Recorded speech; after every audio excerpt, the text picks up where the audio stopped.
Engineer Suraj Singh speaking from Bharat, India on this day, June 4th, 2021. Another talk on same subject, civil field engineering, its relation to COVID-19, impact on engineering, designs, construction, methods, contracts, organizations, communication, coordination, quality, AnnexSL, why behind quality of concrete standards, material, and this talk is namely 378, though exact number is not known. It's great to have word with you guys every day, and it is addressed to global community, not to my community alone. Engineering is world over and it is a must. We cannot say that we can move without this because everybody is competent in engineering who have qualified and experience. For example, the certification tells that, and also another certificate tells that this is statutory membership of a statutory institution in our country, Institution of Engineers India, whose corporate member am I, whose fellow am I. I have been associate member, I have been member, and I have been fellow. I was elected associate member in 1981. I was elected member in 1986 and fellow in 2016, I'm sure. I was elected professional engineer in 1995, then elected professional engineer of different cadre at international level, and it was 2012 when I was elected as international professional engineer, because Institution of Engineers India is a representative body of that time Engineers Mobility Forum, and now it is International Professional Engineers Association or agreement. Just for your reference information I am passing to you, because information is also a must. People should know who is what. This information is chartered engineer, which is every corporate member is authorized by law to describe or designate oneself as Chartered Engineer India under Royal Charter, and this is corporate designation, this is statutory designation, professional designation, like that. This is, you can say, informative. So I close these two files because these files have just for information purpose I include, and not to show only. People should know that competency is competency, and those who are competent, who have some duty to our society, and they should educate society, they should upgrade knowledge of society and community as well. And engineering can never stop, mind can never stop. So can engineering, even if I'm not busy, I'm not occupied, I must be busy, because mind is very hungry. Mind remains hungry always. Your stomach may not be hungry, but mind is always hungry. Mind cannot sleep without its food is given to it, and that food is thoughts, thinking, contemplation, worries, solutions, etc., etc., etc. So I just read it off for time being and come on to chapters of other points, and that is quality. What is quality? I just put some additions to this study, because previously I made changes to many one. In start I made changes in 15th of May, then made changes on 21st and 23rd of May, and now another changes are made in other changes, and that's yesterday, June 3rd. So I'm just reading it first for information, what I understand by quality. And this is quality approach, which is redefined. Quality approach redefined, you can say. Let me read first and I will interpret on this. We'll deliberate on what I'm stating. Quality required everywhere. Everybody knows this. Quality required everywhere, and in engineering it is a must. Is it? Question is that tell us? Question is that, who shall tell us? No way out. No way out. It says quality has to be complied with. No future if no quality. No future if no quality. Engineers must realize this fact, and in particular, civil engineers have to change quality aspect, or else quality cannot exist. Systems quality to be achieved, individual quality to be amended, and one must be forced. Element quality to be achieved, attitude quality to be learned, dedication to be applied, and commitment to be fulfilled. Other parameters to deal with per requirements. Designs of structure and others must be qualitative and reliable. All stages designs, but merely design does not suffice if construction and development are not affected to mark. Design drawings must have quality input and duly coordinated details, keeping abreast site working conditions. Site cannot be relied upon. Give clear notes.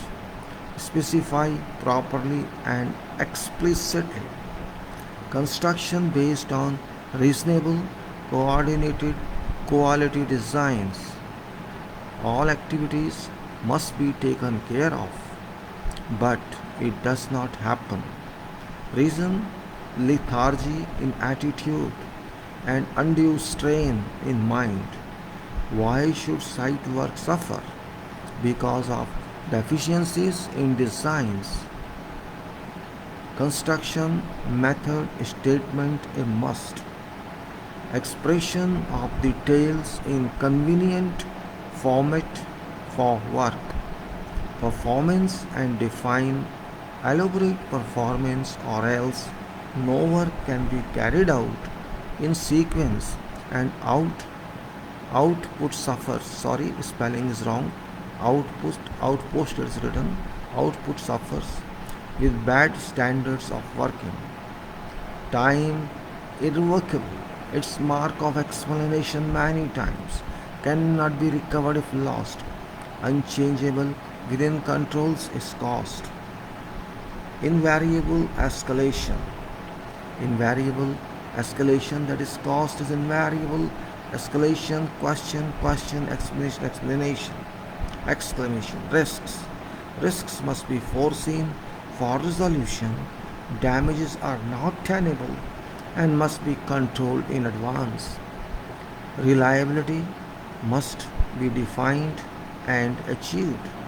Reliability equals safety, serviceability, durability, other applicable knowledge areas, factors, resources must be understood and achieved in all procedures, or else one should learn before taking responsibility.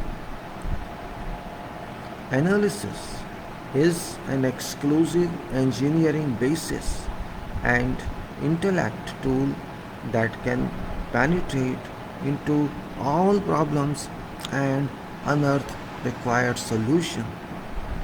A must, all problems to be understood by this approach and synthesis, and analytical based engineering result to apply. All solutions network must reach compatibility, thinking unlimited, and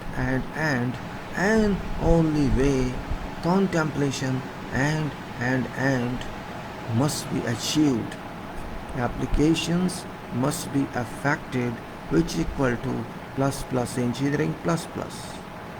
Quality non-conformance product is called substandard and therefore rejected. Non-conformance means engineer is either careless or ignorant or incompetent one, and therefore redundant personnel.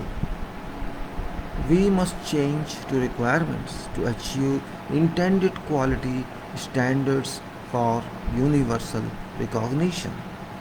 Quality requirements checks being a must, missing which we have to blame ourselves for quality failure.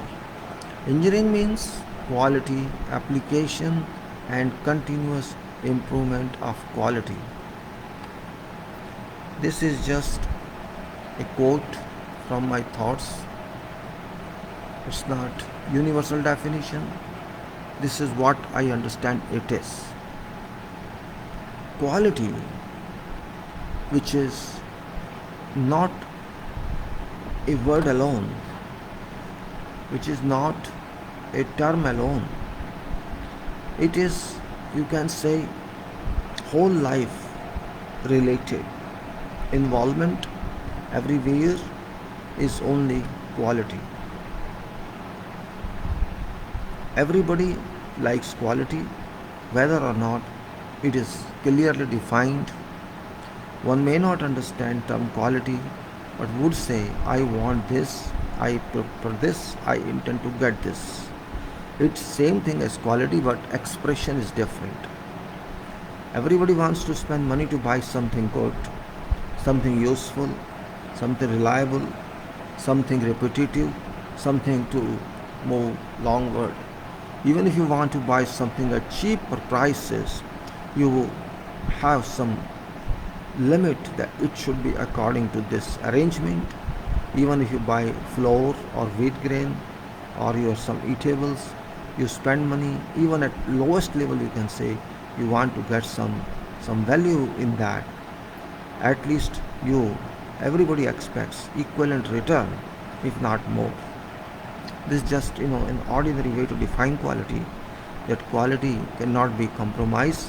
Yes, by an error, by overlook, by, you can say, condoning something or ignoring something, it may not be understood. But quality cannot be played with. Fact is that. And those who play with quality thrashes them. That is also true. You may ask how it thrashes them.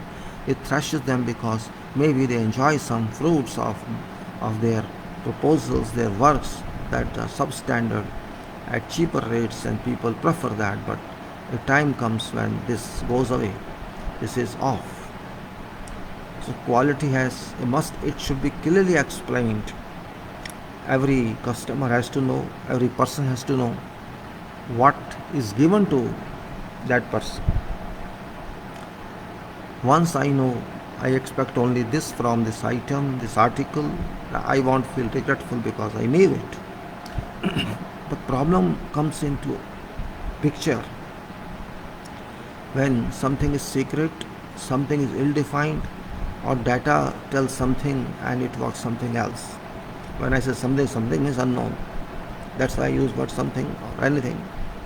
It's unknown to me what I'm buying, but I'm buying because I require part of that utility, if not full, because it fulfills me some of my requirements. So I say, okay, fine, whatever it is, let me.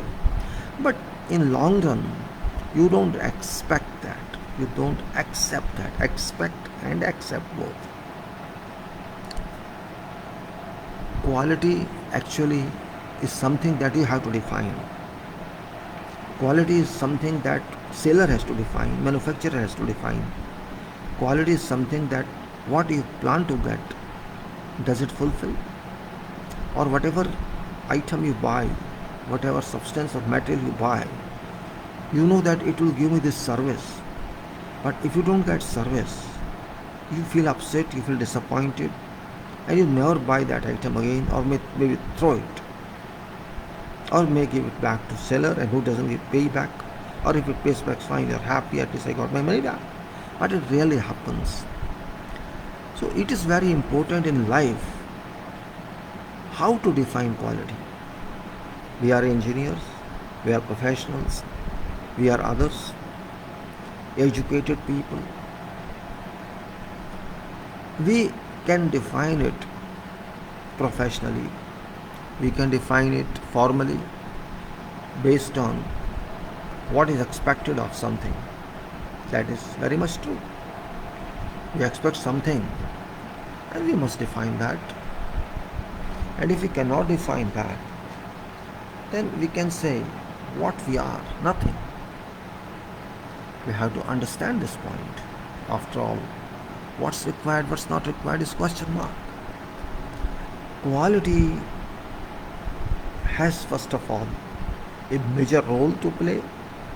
You can say it's role oriented.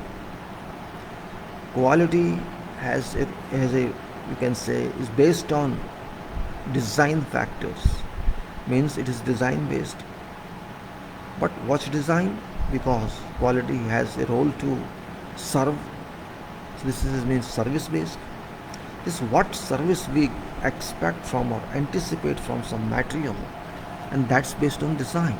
So these are, you can say, interconnected parameters: role, design, service, and how long this material can serve. That is called durability. Means we have to take into our consideration each and every point for purpose of analysis of certain item.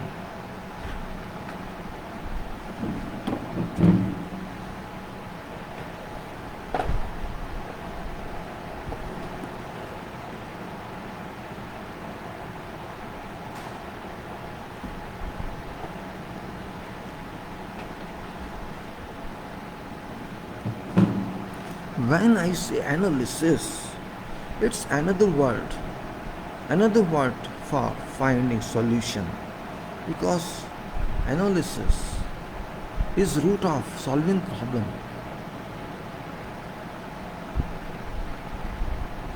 Analysis is an engineering basis, it's an intellect basis, it's a tool, though it's not physical. It is intellectual, it's not manual, it is brain based, mind based. And this analysis, which is a tool, which is a basis, it can penetrate into all problems, or you can say it can do surgery of problems. And then it can find problem in clear terms, and then it can search for, unearth solutions, required solutions. Analysis is done in every field. It's not that we do in engineering, it is done in all fields, but in engineering is basics, very much basics, not relative. In other fields there are relative calculations, but in engineering, and particularly in civil engineering, which is mother of all branches of engineering because of its original character. Maybe people mind it, but this is fact. If you start with civil engineering, you will go to mechanical engineering, then electrical engineering, or either electrical engineering or mechanical engineering, and other services engineering like electronics, like all other branches of engineering. But civil engineering is called civil only because this is start engineering. This is engineering for everybody, not only for every person, it's for nature itself. Civil engineering, a kind of engineering, you can say uniform engineering, a kind of homogeneous engineering, not heterogeneous. It requires importance of high degree of physical as well as mental capacity to do this. And if you see, major analysis are related to civil engineering based on mathematical calculations, based on other calculations, and every subject of mathematics. You can say mensuration, you can say algebra, trigonometry, coordinate geometry, whatever, differential calculation, differential equation, or just calculus. There is no subject of mathematical world left that in civil engineering ignores. Civil engineering does not ignore anything, and that's the importance of civil engineering, that is beauty of civil engineering, that it is natural engineering, I can say. It is natural engineering, it deals with nature, it depends on nature, It cannot move without nature. That's also true. So its analysis are different and varying type. It's theoretical analysis, practical analysis, material analysis, work analysis, design analysis, or you may see contemplation, you may see thesis, you may see hypothesis. Means there can be no one fixed criteria or boundary on which we can say this is silver lining. So analysis is a tool in civil engineering particularly that can give us lot input as well as output. Analysis means use of mind. Whatever level of mind you use, that is different. That depends on problem, magnitude of problem, and you can say direction of problem, angle of problem. I am not repeating these words, but that is all. An exclusive engineering basis and tool, when I say, means engineering itself means use of mind. Engineering's definition is use of mind. Though all fields use mind. Yes, that is true.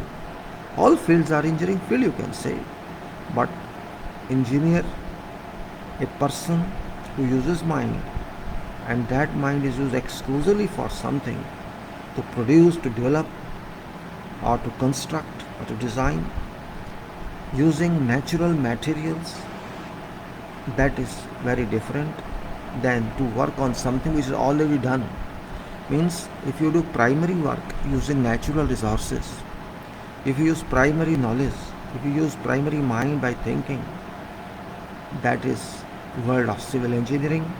And if you use secondary mind, secondary materials, secondary products, that is different kind of engineering and all other engineering. So engineering is not in engineering itself. Engineering is everywhere. It applies everywhere. Engineering of all branches, respective branches, linked branches, all comprise a domain. But I am now talking of some quality related issues which are we have to face in life everywhere, and these issues cannot be ignored. And if we ignore these issues, we run away from truth. If you run away from truth, means you respect false, fake word, you respect false statements, false understanding, fake understanding, and engineering cannot be fake. Engineering cannot be fake. Talks can be fake, promises can be fake, businesses can be fake, but engineering neither misleads human being nor human can mislead engineering. Yes, mistakes can happen, misunderstanding can happen, but there can be no negativism in engineering. Though calculations are negative, considerations are negative, proposals are negative, contemplation can be negative, because that negative is professional negative, not other negative. I can say professional negative, professional positive, professional multiplication, and professional division. These are part of our work. We cannot say don't do negative, because negative is required in our world of engineering. Negative is required in sciences. Negative is required in all branches of engineering. Otherwise, we cannot understand what is electron. We cannot understand what is atomic structure of minerals and materials and elements. We cannot understand anything if we don't value negative charges, positive charges, neutral charges, which are basics of chemistry. Basics of chemistry means electronics. Flow of electrons, flow of protons, flow of neutrons, means they don't flow, but we can say flow somewhere in zero movement. Electronics is work of electrons. We have also electrons in our mind. Possibly we can't see. We call them neurons, or we may call something else. But mind is related to our soul, and soul is full of electrons when it works. You have to understand that. So basics of mind use, basics of mind work is electronic, much more smaller then chemical electrons, then other electrons, material electrons. So what I say, analysis is a word, it's a sword, it's a gun, you can say, very, very soft gun. Analysis is a kind of gun, it's a kind of bomb. You can say it can explode problems, it can import solutions, it can, if you wish. It doesn't matter what education you have, because use of mind doesn't depend on education. Yes, use of mind for that educational syllabus is education, but power of mind is different, it's natural. Education teaches us, education guides us, education trains us to use that power into this spectrum of education. So I should say, ultimately, you can say analysis, which is a tool, produces, which is some imaginary solution, and that is synthesis. Because until you bring into our consideration, use some material, some substance, until that time you can say it's only hypothetical thinking, it's only imagination. And result of analysis, if you do conduct analysis for many times, you can say many times you conduct analysis, you will find probably many results, and those results can be assembled together in sequence, and that assembly can be called synthesis. Means it's kind, you can say, opposite word.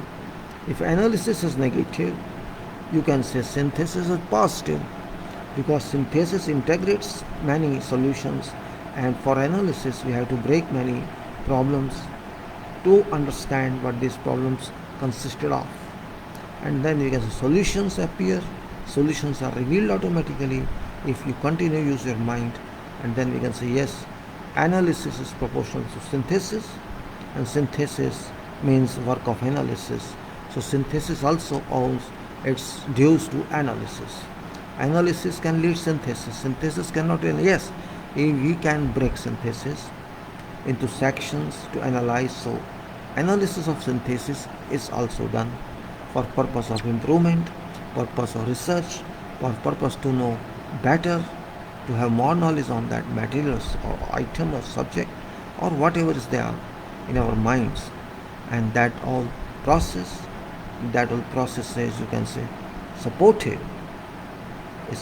by terminology of power, use of mind, and that is thinking. Thinking is that technology. I can say it is a technology, it's a phenomenon, it's a method, it's the power of mind, it's the power of mental energy. That's thinking, and this cannot limit to any square area or cubical volume, or it cannot link to energy, because it can't be measured. If we say this item is not susceptible to measurement in our engineering quantification, we can also say thinking cannot be measured in terms of any unit. Thinking is thinking, yes, it can be voluminous, it can be long time consuming, it is so intensive that you forget other things, other considerations, you forget other worries, you forget all other. When you are busy in thinking, really thinking automatically intensifies itself and reaches to higher levels, and you also move with that in your contemplation, in your brain spectrum, in your neurons. And that stage we can say immerse in your mind. Oh, I was immersed in my mind, I was immersed in my issues. And that stage of immersion is very much corroborative to find solution. Thinking can be done in both directions, in good direction or in bad direction, in plus direction, minus direction, but that is work of thinking. Means thinking itself is work of thinking. And if you can think in way to break something, and you can also think in a way to make something. If you think making, then you make it. If you think breaking, you break it. Breaking doesn't mean damage it. Breaking means breaking into its parts, to understand, to observe, and to know what it is. If you that way, in a systematic way, it can be further called analysis. But generally, you break something by thinking, not to do analysis, by you convert your anguish into salvage material or waste material. So we must be very sure about this. That thinking can be applied very for very good of society, and it can also be applied for very bad of society or humanity. It is same thinking which which which can say which helps you to do some good work, to produce electricity, to produce something so useful for society, for humanity, and it's same thinking which you use for creation of atomic energy for killing others. Both are same energies. It's only approach that which way we want to go. So it's very dangerous. Thinking is power. You cannot buy thinking using your money power. You cannot buy thinking using your command. You cannot force someone to think, and you yourself cannot force anyone to think. People don't want to think. They think, it means those who can think, they enjoy. Remember, thinking is a process. Thinking is a destiny. Thinking leads you to entertainment within yourself. Thinking leads you to talk to yourself. Thinking leads you to do some work without even planning. And thinking is something more important than money. By thinking, you can understand whole universe. Think and move around universe. You may say, I'm joking. Yes, I am joking, because ultimately universe passes through your mind. Universe is full of signals, full of energies, which can move through mind and show its files. This I have observed. I have even experienced so many times. That cannot be projected to your show. It cannot be projected, it cannot be presented to you, but it happens. Many of you might have experienced same. So thinking means production of contemplation. If you want if you want some templates, you can say concentration of templates based on thinking. You will find many formats, and those formats shall equip you with many useful answers. So I will not go much into, because every day I have to talk something about thinking. So I should say that quality requirements checks being a must. Everything based on quality. Everything is based on quality, and if quality doesn't exist, if we don't value quality, we only value quantity, which is material, which is combination of materials, then we don't understand, we can't understand what is quality. Quality is soul of body, you can say. If a person doesn't behave properly, doesn't conduct properly, doesn't respect others, means there is something wrong in that person's mind, we can say. But that person's soul is defective, you can say. There has entered some impurity into soul of that person, and here our person is our engineering work. My person is my engineering solution. I have to produce engineering product. That can be in whatever form. That can be in domain of whatever engineering. That person, that solution, that product should have quality. If that product does not have quality, I'm not telling you like children, no. I'm not telling you that. I have experienced high level of drop in quality, not only in our country. Yes, it is too high in our country, but also in many other countries. Quality has dropped, whereas systems have upgraded. Systems exist, long books exist, very high volumes, contents exist, challenges exist, and opportunities exist, of course, but claims to exist. People claim this is our quality product. Yeah, on papers it is, but in product it doesn't exist. So system is defective itself. We say quality system. Yes, it is system, but system must give you good quality. And we talk here, we can say system I was talking of.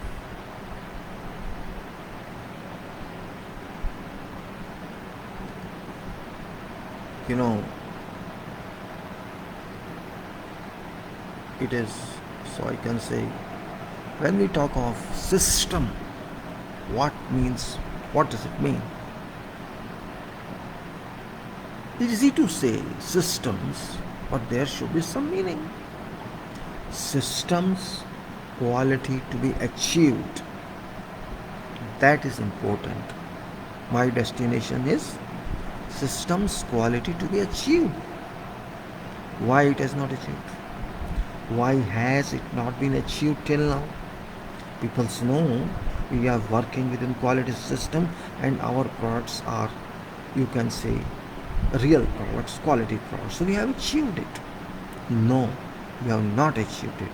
You have achieved system, but not product quality. This is difference. If this product you produced does not have quality or standard of that quality within limits, I can say your system has failed.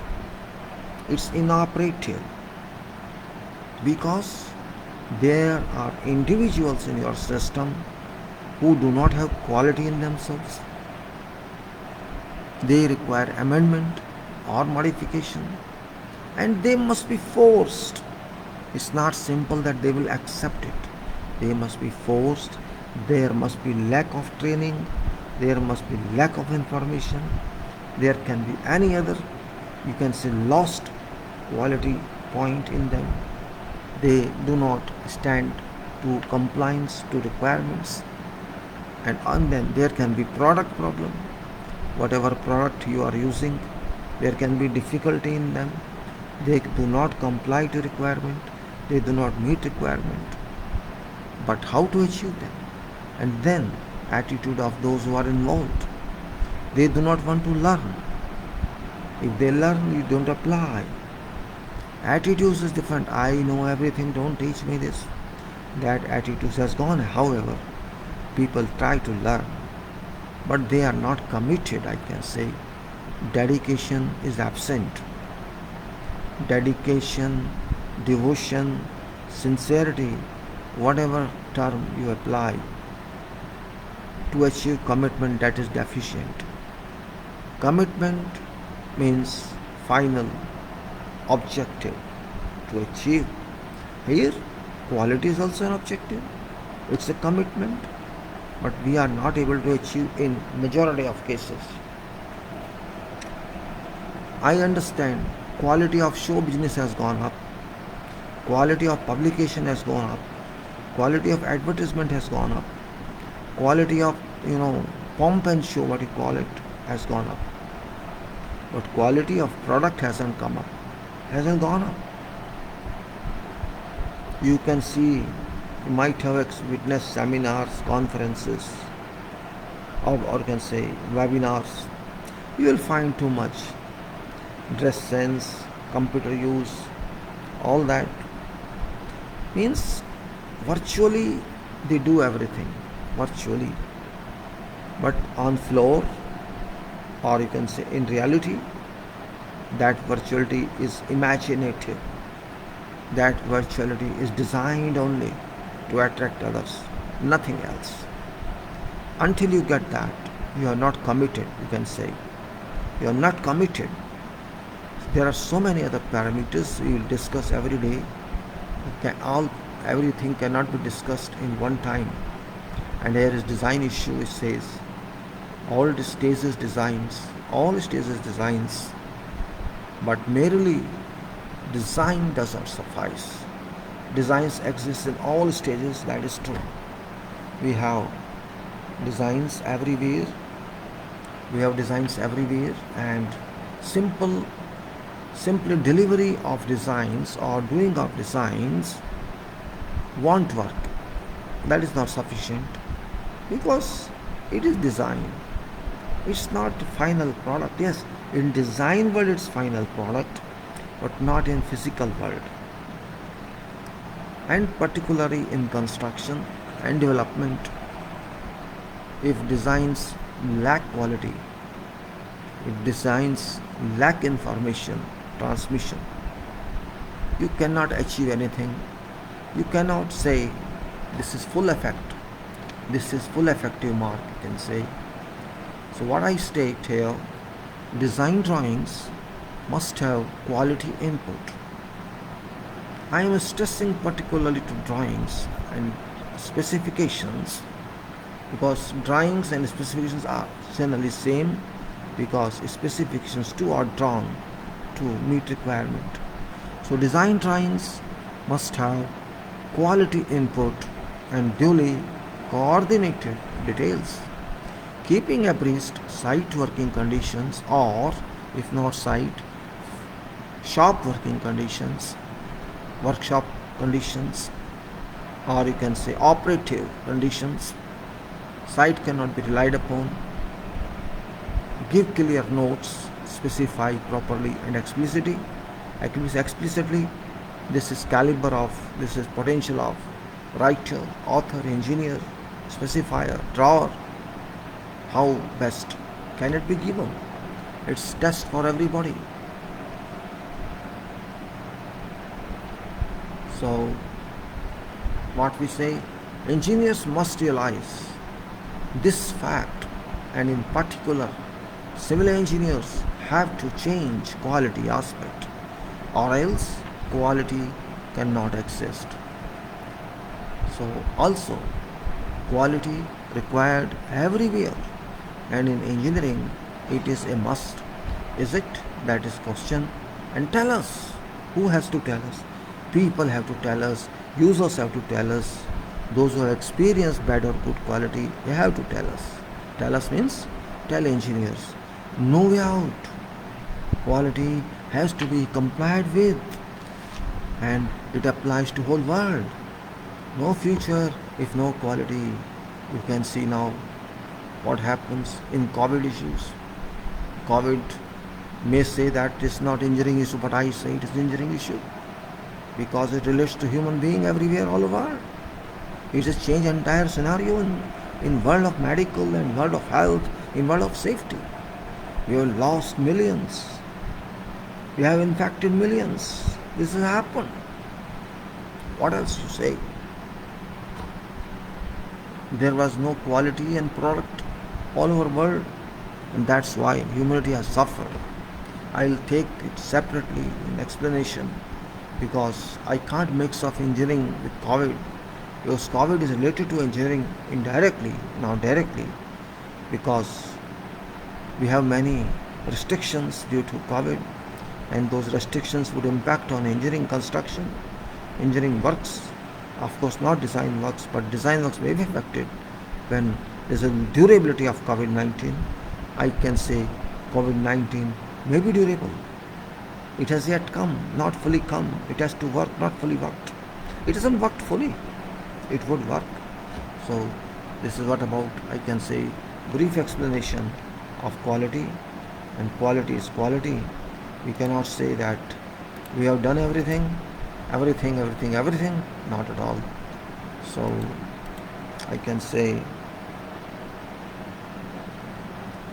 I usually these days, because I think for quality requirement, and because of my professional requirement as well, I cannot say that I am a good quality person.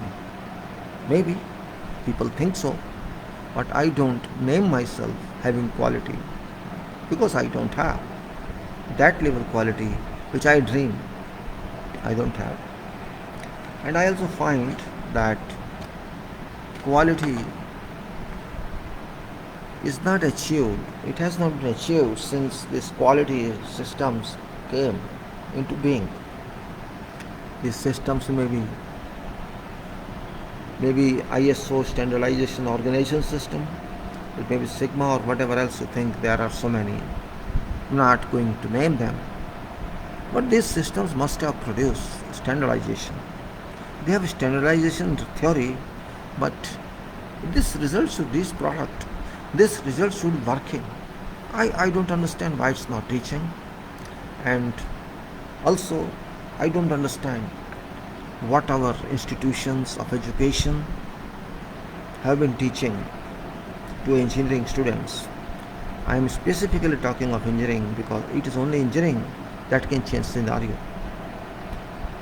You cannot talk of quality of medical world because that is different, and you cannot talk of quality of other worlds like non-engineering disciplines which are dependent on engineering disciplines.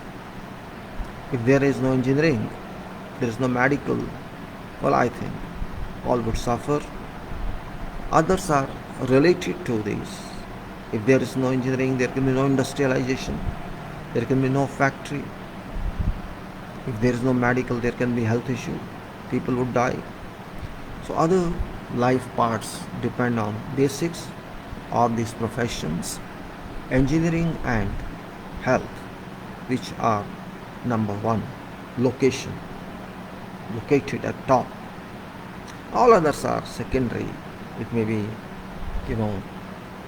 dependent on what is done in engineering. If money is spent, disputes appear. Whatever kind of disputes, 95% disputes appear from engineering. Otherwise, other disputes are nominal, and you can say same in costing, in chartered accountancy, or in other fields. I'm not here to say to command or to say advocate that I am best. No, I'm not best, or engineering is not best. But conference must be done, deliberation must be done, and deliberation is very important in field of engineering, in field of sciences, in all fields, in fact, in field of society itself. Deliberation is a must, which we can say without that we can't move. So in this list, I talked of here quality requirements, and it's great opportunity for me, though it's self-declared opportunity, yet it's very, very important, without which you can't move.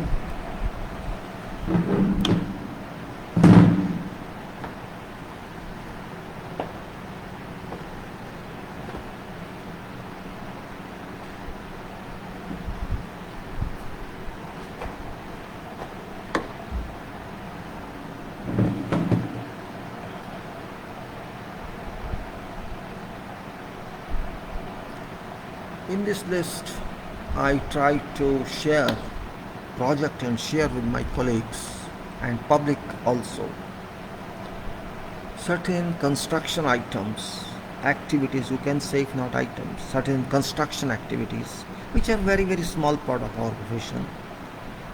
These activities though are numbered, but these are repetitive. In same project, this activity may be repeated many times. You can say these are kind of uniform applications. These are kind of, you can say, a kind of limited standard applications. You won't find them in books. That is true. Books are meant only for texts of educational syllabus, but this is not educational syllabus. This is engineering world syllabus.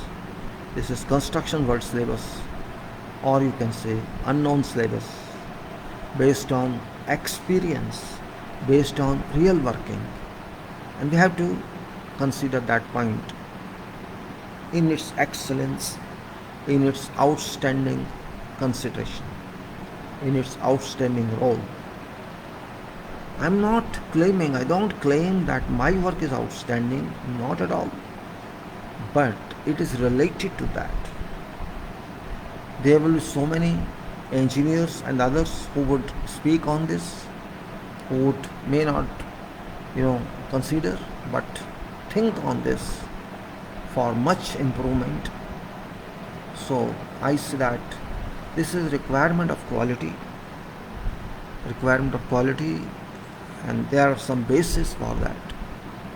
This, I can say that if we know what we have to check, that is also a very important point. If you know what you have to check, certainly you will check. And if you don't know what to check, how can you check without information? That is what I mean. Sometimes we know in construction world. All levels of people work everywhere, and in some projects only certain level of people work. But in general, you can say in construction world, academically qualified people, pragmatic people, experience oriented people, or you can say mature people without having any academic degree, and those who have come from their background as such, whose families have been working in certain trade or certain art, and they learn that one from their parenthood.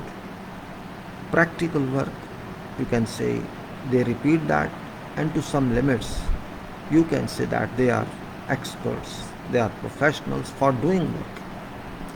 And there are many other people who just support all these, and there are equipment, machines, there are human resources, there are hundreds of materials that we use, are used, these materials, and these materials are also produced somewhere in industries or in factories.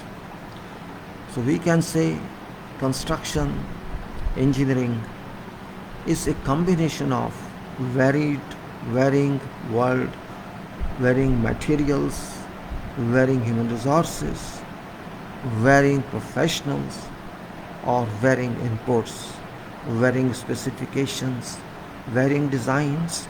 You can limit, you can write and go on, and ultimately you'll find whole world is involved directly or indirectly, including nature.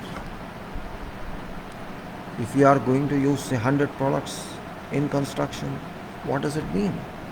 Means you are going to indirectly use those industries, those factories, those machines for work. Material is with you, you are not directly involved, but somewhere it was produced. Same way formula, same way mechanism, same way methods are products of some mind, some work, some physique, and we use that. So you can say construction is very, very innocent, very powerful, very normal, and very, you can say, very powerful to lead you to some destination, and that destination is called use of products. When you get your project delivered, it is to be used. It's not to be kept in your almirah or cupboard. It has to be used. Otherwise, it's scrap if you can't use that.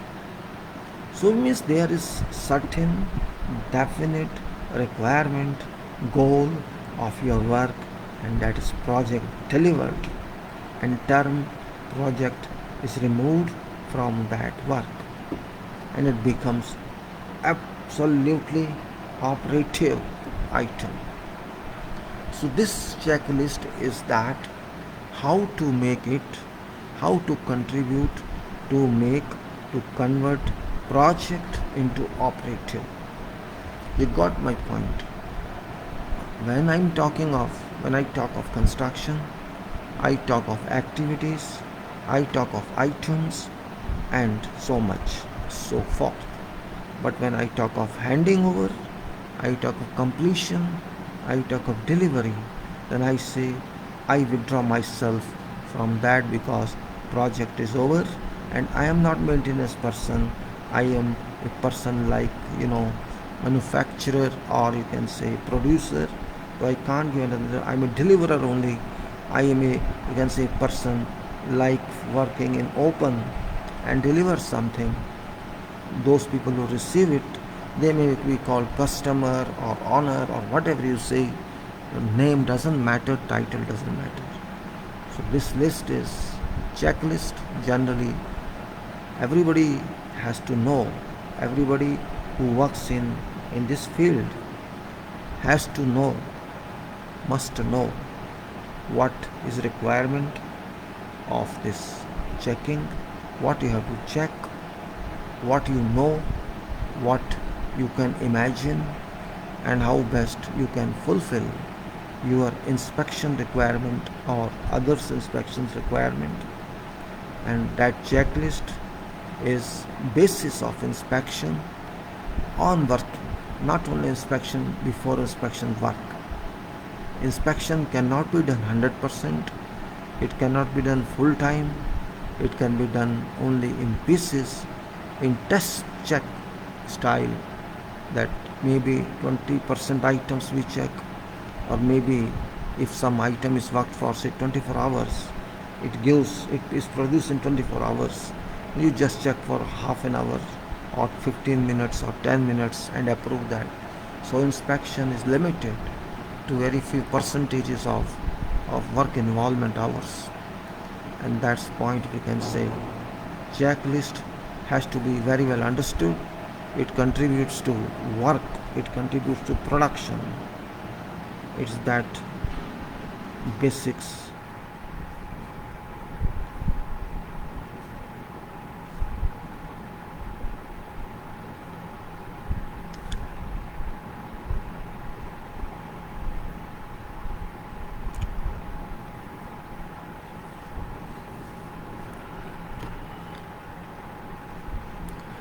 Checklist.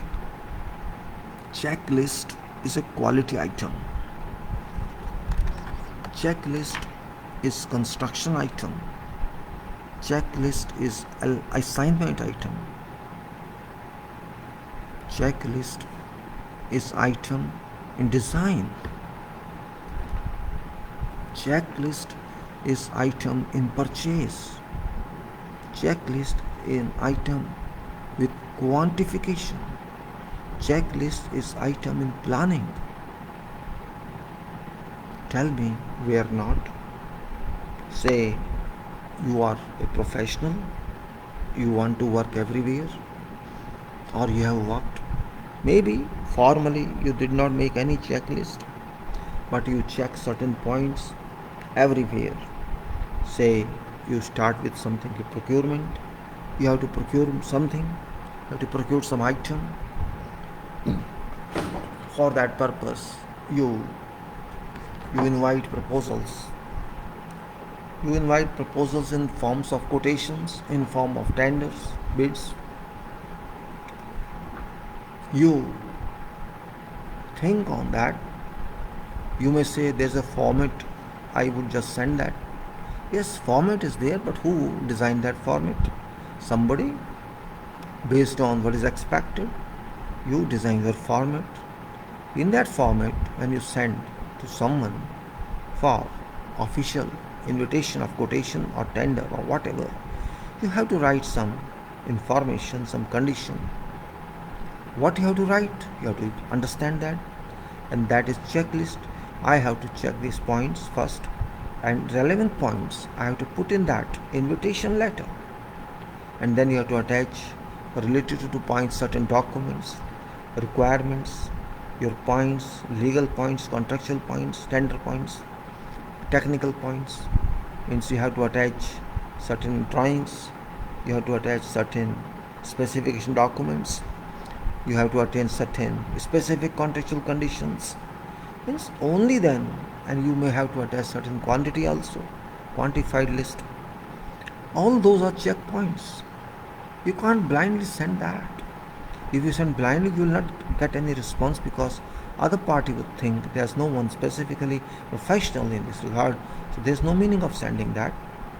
This means checklist applies there as well. If you want to invite someone for something, some quotation, first you have to understand, you have to keep yourself in place of that person who would give you quotation, who's worked for quotation, who's going to work for quotation.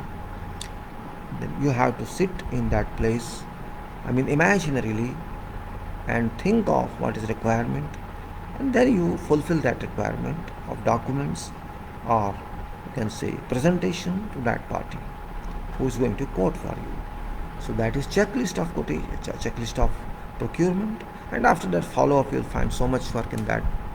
Same way, when you start design of something, say I'm a structural designer. People may say, what is talking, which checklist is required? No checklist is required, but only checklist is that you have to think a lot on that and point out On which points you have to think. What you are going to design, what is, you can say, imaginary pose of that, projection of that, you have to keep in mind. And then what procedure you want to use for that, which codes you want to use for that, what type of analysis you want to do for that, which is the best software you want to use for that, or manually what you want to do. Then maybe budget is involved, which is a priority on that case, or which is dominating factor, or budget is not dominant factor, quantity is dominant factor, or clauses in codes are dominating factor. And what is the reason that you are doing that? Is that priority project or no? So all these points you have to keep in mind and note somewhere. Otherwise you'll forget, because you're not only handling that project but also many other projects simultaneously. So that is also a checklist. Means like that you can decide checklist in every say in quantification, which items I'm going to do that, which part is easy, which part is difficult, which one I have to do now, because you can separate you do in parts. Now this computes audio, you can later on come and connect them. It's some manual work. I will use this item first or this item second. You have to list out. Same way in planning as well, you have to list out all activities. That's also a checklist. You start from start, take over, and then all activities of all subdisciplines and disciplines write in that. That's also a kind of checklist. Valuation, it's a checklist. Means how to claim payment, how to write payment as payment certificate statements. Means we have to write a statement. We say work done statement. If you go to every stage in your construction, in your civil engineering, you will find that something is somewhere in that form. You don't name checklist, you don't name anything, but you should know what you have to deal with that, how to start that, how to work on that, where you are trapped, where you are not trapped, which is easy for you, and you then define it in forms of points, and those points constitute checklist, those points. So here I am dealing only for construction, not for designs, not for planning, not for quantification and not for something else, but only for quality issue. Here this is physical quality I'm talking. Physical quality, because quality applies everywhere. Quality in purchase, quality in planning, quality in quantification, quality in designs, or whatever you deal with. Quality is involved one way or other. But here I am talking to produce product with quality, and that product is physical. It is not drawing, it's not planning that you can change it. It is physical product. You cannot change once you do it. You can't change. That is silver lining. That is barricade. That's concord. Gone. We have to be very serious, because once it is produced, money is gone, time is gone, and quality has not come. So triangle is broken. Triangle of cost, quality, and time is broken. One angle is broken, quality angle is broken. So this is not 180 degree, this is less than that. Means you are lost. Just like we say, time goes away, it doesn't come back. Cost goes away, it doesn't come back. Similarly, you can say, if quality goes away, in physical world it can't come back. Particularly physical work I am talking, because physical work or mechanical work, you may say, this is issue of product. Product is defective, it is substandard, and it doesn't work. It doesn't give value. Means product is full of quantity, but it's void of quality, or it is partly quality. It's in part quality, which cannot be granted full value. That's why we can say substandard material may be useful, may not be useful. That point we can see, we can understand. So I just explained this just to let you know what's the purpose of this requirement of quality, what is checklist. In this case, we have construction checklist items. Just like we talked of, I'm just giving you background.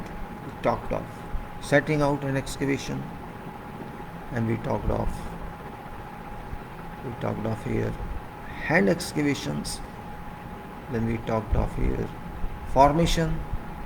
Formation means when you do foundations, formation is worked upon. And blinding concrete, concrete protection or waterproofing. Then foundations, footing, preparatory works. Checklist for stub columns, preparatory works. Then backfill works. After that, grade slab work or floating slab. RCC columns works. RCC walls works. RCC lift well walls works.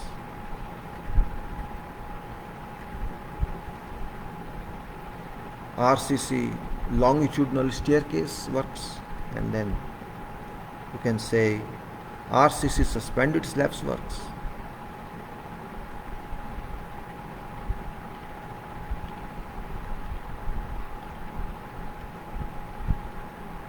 After that, RCC pedestal footings for structural steel frames, and RCC footings blocks for structural steel frames and overhead gantries, girders. RCC works for DC generator and alternator foundation works.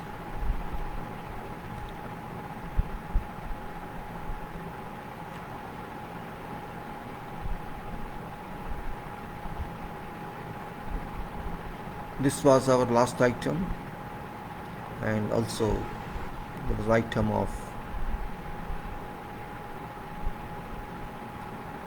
RCC fair phase structural works. So I think we should, after that also I'll let you know first RCC architectural finish works, and then hoodie blocks will take up. So after that we'll take up RCC sloping portions, floor slabs, and RCC general sloping portion slabs, heavy compressor foundations, and then you can say tabletop columns works like that. Swimming pool will take up, walls, balance tanks, all that, and then you can say it says concrete pours will take after that. So I'll go back to this. I go back to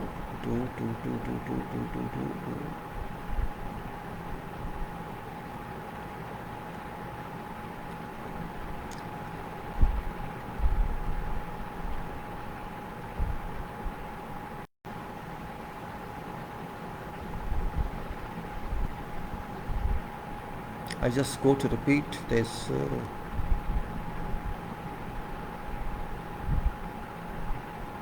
Yes, it is about DC generator and alternator foundation works. We have talked a lot, but it's also very important to have a revision on this, because just you cannot leave it around, and some references must. This is checklist for RCC works for DC generator and alternator foundation. Of course, this is old, and I'm just giving my experience on this, which I worked in, you can say 83, 84, 1983, 84. Maybe you don't like it, but it's not question of liking. It's question of requirement. It's question of science. Engineering, like or don't like, that is different point. So I can say, in this case, what is that? No, it's not that one. Isolation I'm talking, not this one. Let me go and see. I'm just trying to find my files here. Just hold on, please. because it's better to show you files first rather than jumping on something else. And that is, it may be in this file management documents. I have folders management documents.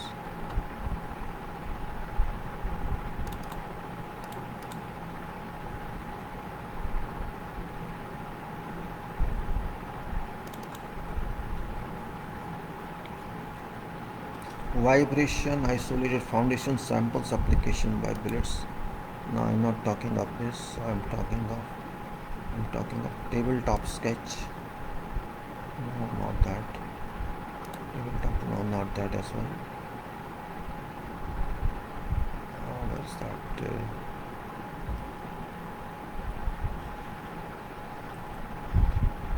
Hoodie block, generator, alternator foundations, lamina, that is one. Okay. That's one of many sketches, and then there is another sketch that is foundations.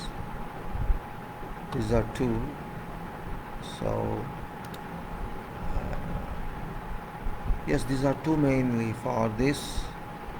There are so many others, but I'm opening these two only currently because these are important in this.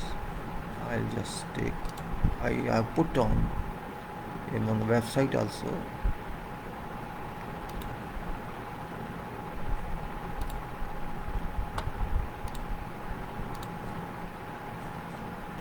So I showed you before, but I have to explain again.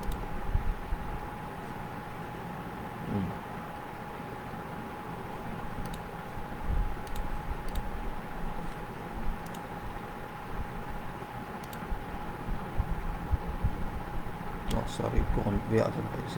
It's gone again. Oh, what is this?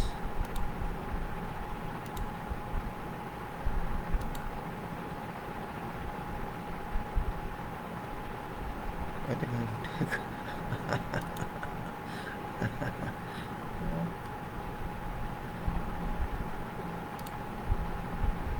Oh God, what I'm fool I am, really. I'm fool, is it? Why it's not coming up?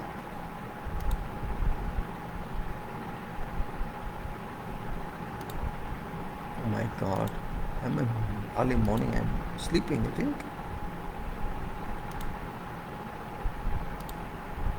Oh, let me go in one direction only. Better. Yes, I'm surprised what's happening with me. It's come now.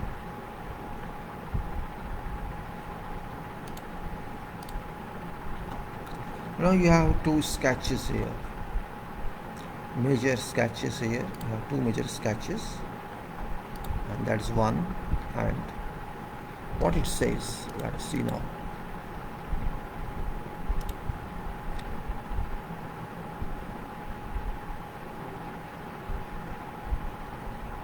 I'm just trying to explain in a different way. I explained before that I explained, but again I have to explain in its deliberate form because it's required in that way, in that position. It says, as I said, this is diesel generator foundation.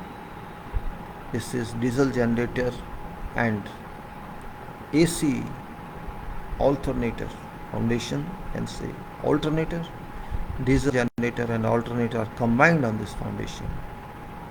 Not combined like combined footing where two columns are given same footing for transferring loads to soil at border problems, to solve border problems. But this is machine foundation. Machine, diesel generator is a machine, and this detail was, I got opportunity to get such details from France in 1984, 83, when I was working in Libya, in Sirte town of Libya. This was for army base, and I was too young that time, And you know, in 1984-83, what was there in this world? No computers, no such high-level technologies, and particularly in country like Libya, you could not even find sometimes nails or plywood. This was that because of certain political disputes with other countries, there was some economical problem. But no, however, we worked there. Now, this design, there's so many designs. This is one of them. This is for machine foundation, and there were designs for isolated footings, for framing of structural steel, and also major footings, or you can say considerable size footings for intermediate frames on which gantry girders were to be established. Gantry girders are established where EOC cranes are employed or fixed in.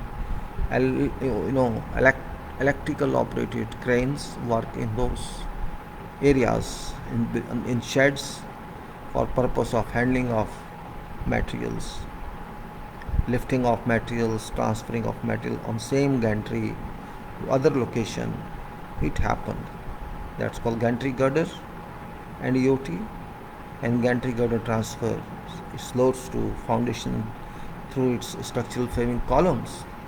And those are, you can say, those foundations are meant to contain direct load as well as rolling loads, moments, vibrations.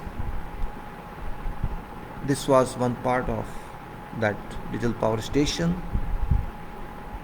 This was, you can say, plant part. You may say it is plant part, real plant part or processing plant for this power station.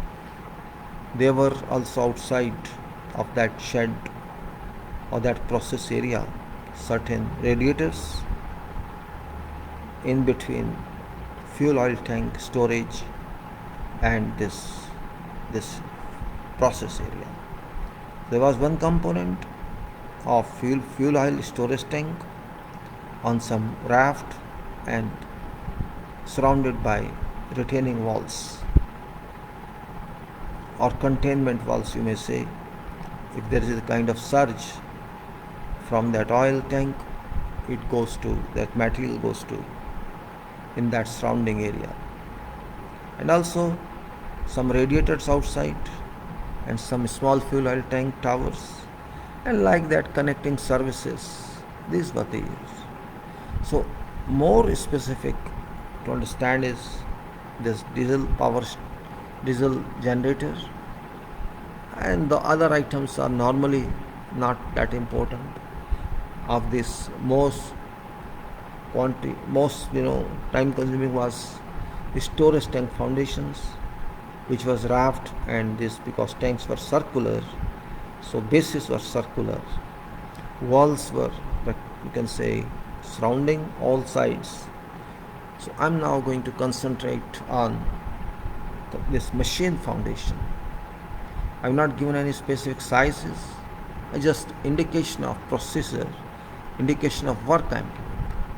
You can see in this sketch. This is sketch where raft is not big issue. You know how it's designed. It's on RCC design, and this is a hard soil or soft soil depending. And then there is a provision of isolation above this raft, and this isolation, that is isolation layer, which consists of polystyrene. Above that you may say neoprene sheet, and above that may say polythene sheet. And also you can say in this are these, you can see square boxes, square, very small squares. These are, you can say, pads. These are pads, small pads, steel pads mounted on steel neoprene pads. Neoprene is high quality rubber. On these steel pads, this rubber is fixed. and this rubber is fixed on these pads, and these pads in steel area have 4 holes drilled in. These pads are to be fixed on raft, concrete raft, using 4 nails, and these nails are not ordinary wrought iron nails but steel nails, which in general terms in field we call concrete nails. There is no concrete nails, in fact. That nail is used to penetrate concrete and fix in. That's why it's called concrete nails. Steel tip goes to concrete, penetrate it and fixes.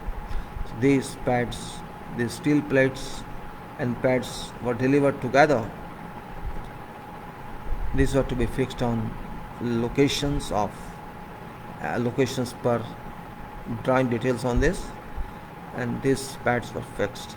So these pads and all those metals of polystyrene and also neoprene sheet and polythene sheet in combination is known as vibration isolation for this system. This isolation, you can say this as I indicate like this, by this. All this rectangle and these square boxes carry polystyrene sheet and all those rubbers, neoprene and polythene.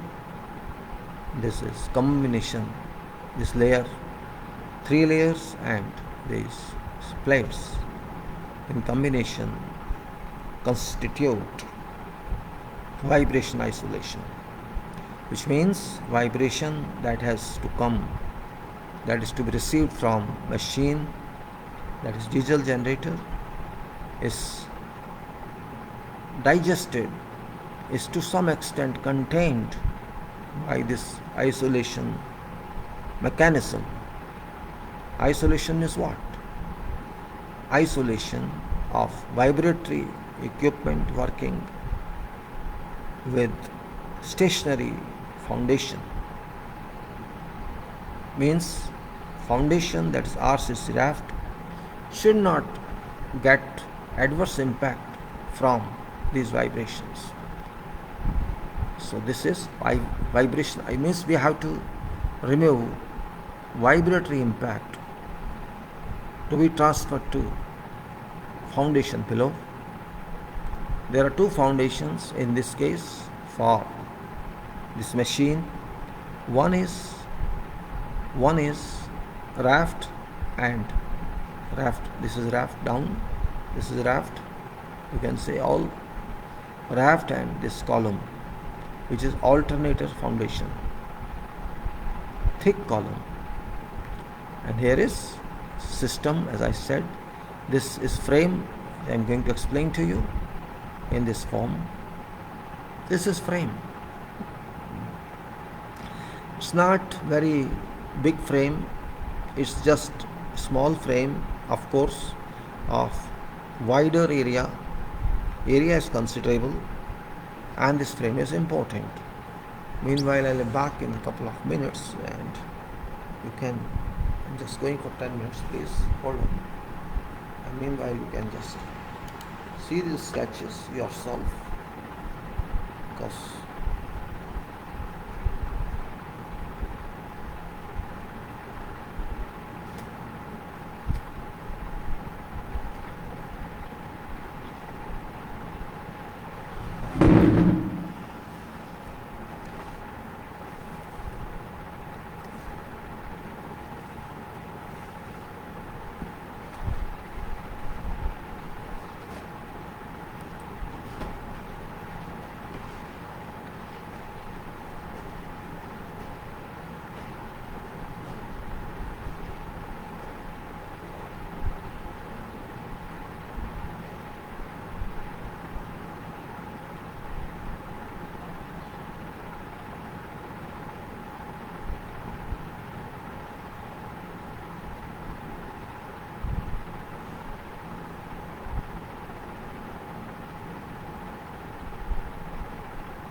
Sorry, gentlemen.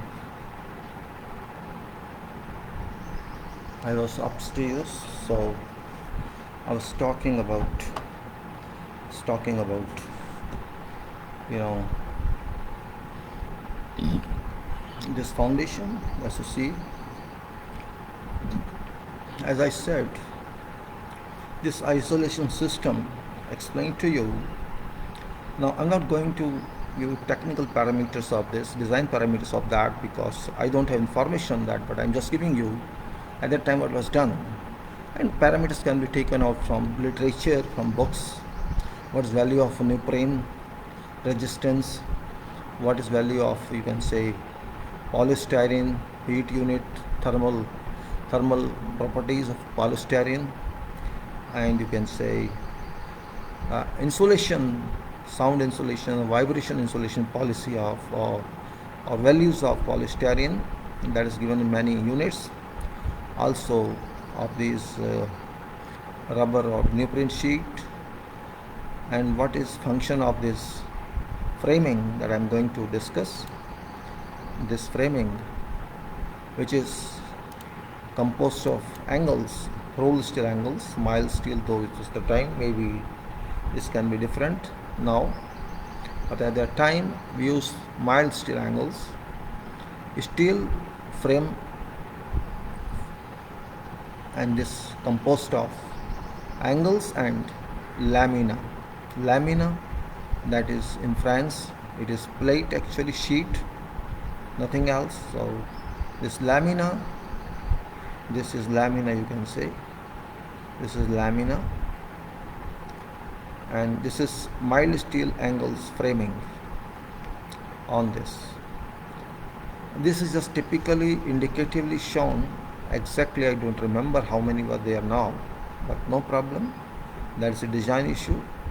Purpose of these angles is not to isolate vibration, but to just keep this lamina in position, because it has to lift this lamina.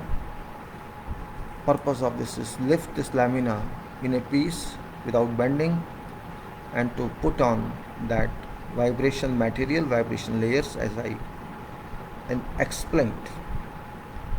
There can be whatever number of these angles pieces connected together by welding. Means this piece was there, then secondary one passing at same level, top of all angles is same, and they were welding locations are not shown here, all this way and that way. Those locations are marked on site. I have not shown here, it could be shown. I can improve this later on. These tags, weld tags were shown, and these hooks, you can say lifting hooks, because this has to be lifted by crane. It's not safe to lift by human being, so crane can lift in one go in 1 minute, 2 minutes, and place on vibrations. So you can say this is here. If you see, just blow it up, you will find here this angles frame. This is angle frame on isolation, and above that is generator massive block.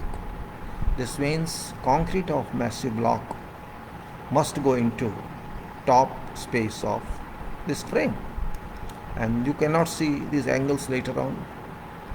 You cannot see them, they're all in concrete, and you can't see this frame as well. You cannot see your isolation also. That is purpose of this frame with lamination. You may say it's a structural one, but in fact this is not a structural one. This is just to keep isolation in position and to be soffit, a kind of soffit, you may say, this massive block soffit, lower bottom portion. So this is purpose of this, and this is placed on this. These neoprene pads you can't see once this is placed. It's just for indicative purpose I have shown, but these will be below. All these neoprene pads shall be hidden below this frame, and you will see concrete on that. That is very basic purpose of this. And if you can see here, we'll see in this diagram real massive block, what it is.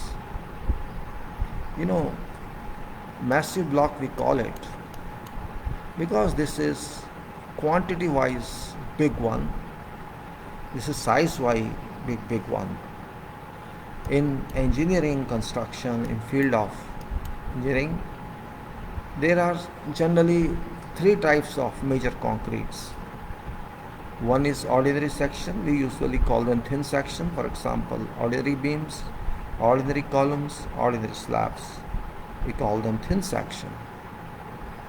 And these thin sections apply up to 800 mm generally.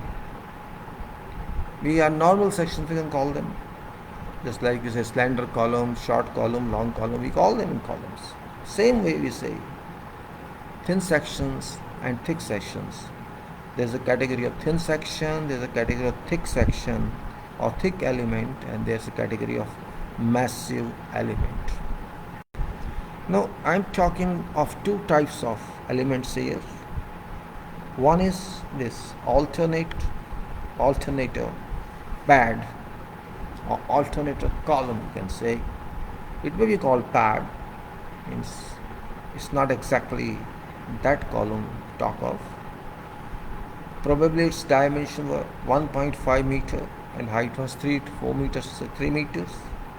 So it lies in category of pad but with reinforcement. This pad, you see, concrete pad, RCC concrete pad, and this grows for bolts, anchor bolts of that anchor bolts which are to support alternator. These bolts or grooves are related, these bolts and grooves. These anchor bolts will go into these grooves and we will grout this void. Grout, you can say, this portion down and this portion up, and with some slope here, just to increase friction between grouting and internal surface of these grooves. Strength wise, it will not affect anything because it will be filled in by mortar, by cementitious mortar or by epoxy mortar, whatever is specified. Alternator is stationary, so it is vibration free. Cementitious grout can do. Whole this volume shall be filled. All this, not big volume, small volume, but it's grout, it's expensive. After bolts are fixed, bolt plates are fixed, bolts plates from delivered for those equipment are fixed, then we can install on this alternator. This is just procedure I'm telling you. But here, this is in section, if you see, this is massive block because this is more than 24 cubic meter, and of course it's thicker than thick element. You can see this is 1.85, maybe more, maybe less little, and this is many meters. You can say 1, 2, 3, 4, 5, 6, 7. I don't know exactly what it was. So this is many meters. Whole section. Whole is I think it's 25 or how much, I don't exactly remember now. So you can see as shown before, this details just for refreshing. This is a plate. How about this is neoprene pad. Yeah, these plates are nailed in. This polystyrene and all that I was discussing now.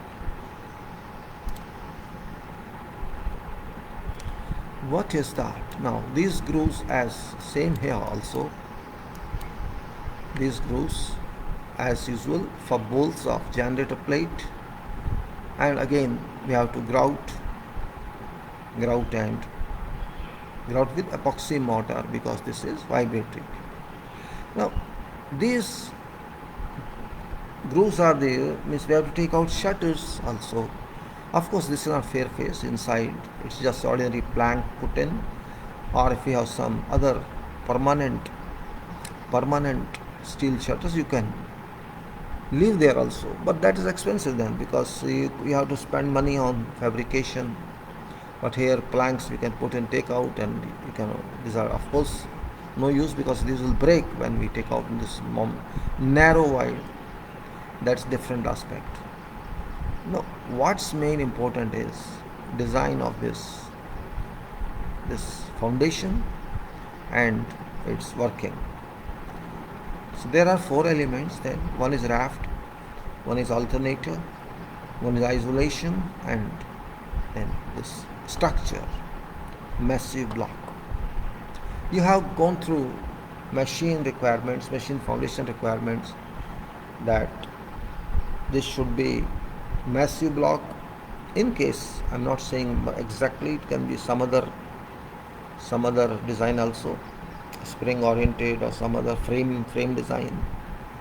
As we have tabletop, we'll discuss that one. This is massive block, means due to weight of this massive block, let us consider that it was about 400 cubic meter at that time. 400 cubic meter, which means 400, just imagine for this small concrete. 400 means multiply by 2.5, this is 1000. 1000 ton. This block weighed 1000 ton. Can you think of 1000 ton? What's weight of generator? It can't be that much. But vibration. This was meant to condense, to dampen those vibrations, which would be transferred from generator working, generator performance to this foundation, and this foundation has to reduce them to some lowest value, and which will further not transfer to this raft. If we don't want to transfer any vibration to raft, only stationary load should go, and that's no problem. We don't want to disturb raft. That was reason that isolation was done. Now only designer knows what percentage of that vibration was transferred to isolation and dampened by this effect. 400 cubic meter approximate concrete, and you see, if you take 100 kilogram or 75 kilogram nominal per cubic meter, how much steel was used? Let us take 75 or 100 on the safer side. This means 400 into 100. So much kilogram of steel might have been used, right? And then you have to use these grouts, quantity of grouts. That is basic function of this. Massive foundation, massive block is very important concrete item, engineering you can say product, which has to function. And because it is massive block, we have to take care of cracking. Immediate cracking has to happen in this if you don't work properly, and which that time such materials were not available in those days. I think about 35 years or more back, these materials were not available, like GGBS, like PFA or microsilica, or were not available in that area where I worked. So it's very important, it was very important to do this foundation safe from that point of view. And we can say that these items were important, personal attention was given to these items. So we can now say that we have to talk it narratively so that we refresh what we talked of. Components involved are RCC raft, alternator foundation in thick concrete column form, isolation between the generator foundation and raft, and generator foundation on isolation on raft in massive block element form. A waterproofing membrane concrete soil protection work has been completed and protected. Setting out on blinding is per design and approved. Reinforcement of raft is correctly fabricated and placed within layout. Proper concrete covers spaces are fixed. Cathodic protection is installed if required. Forms are erected rightly in plan to true alignment and fixed. Concrete profile top levels are fixed. Alternative foundations reinforcing bars are placed in correct position. Pour. Pouring concrete of raft, avoiding cold joints per procedures and carry out curing activities for defined period. Then 300 by 300 or whatever size we get, steel plates mounted neoprene pads are fixed to raft using 4-number steel manufactured concrete nails, which nails must do proper fixing of plates to concrete. Check that polystyrene rolls are spread on areas of raft but savings areas covered under neoprene pads so that prefabricated lamina plate rests on polystyrene. Provide a neoprene rubber sheath on whole area system laid on raft. Place following details based on fabricated plate. Place following details based fabricated plate on laid system. Then reinforcing bars particular requirements same as that your bar should be clean and free from rust and dust. Ensure when I say dust means it's a common like that right, well I could write also. Sacrificial anode is fixed if so required, in which case non-epoxy coated bars shall be included. Ensure that electrical continuity check shall be conducted if cathodic protection is required. Ensure touch-up paint is applied in case of epoxy coated reinforcing bars, and no cathodic protection is permitted on epoxy coated bars. Fabrication of steel lamina isolation horizon. This is horizontal frame, and fabrication was done on site. Material was received, lamina was received, angles were received, but fabrication was done on site. Check defined gauge of lamina or plate sheet according to the requirement of design, and sections of rolled steel to be included for isolation frame fabrication. Ensure proper setting out of lines for RS sections for on-site fabrication. Ensure proper tagline markings for welding are done on plate for welding work. Ensure welding preparation is rightly carried out on all markings. Ensure provisions of lifting hooks and their locations are correct. Per design, this plate should be placed on laid system on raft such that lamina faces downwards and RS framing portion upwards to allow grip to upper concrete massive block foundation material. RCC works of generator foundation. Make sure reinforcement of generator block is placed in right location in form of multi-layer steel on-site worked assembled meshes. Ensure the reinforcing bars are placed in line to design details whatsoever. This item pertains to massive block concrete detailing, which requires attention of an engineer, experienced engineer, or pragmatic foreman who can personally attend to direct its installation. Because being a machine foundation, design based on foundation counterveying. Make sure that vertical forms are erected all sides of proposed massive block. Make sure a formwork is out in a good fixing arrangement. Make sure all side supports are strong enough so as not to permit either opening or movement of sides, and also to avoid bulging of sides. Remember that all massive block sides shall be provided with abutting concrete trenches for running electrical cables, and where at moved or bulged sides shall not work. Which work state could lead to considerable grinding or bulge areas to bring back concrete profile to true vertical. Make sure concrete covers are fixed correctly to all reinforcing bars.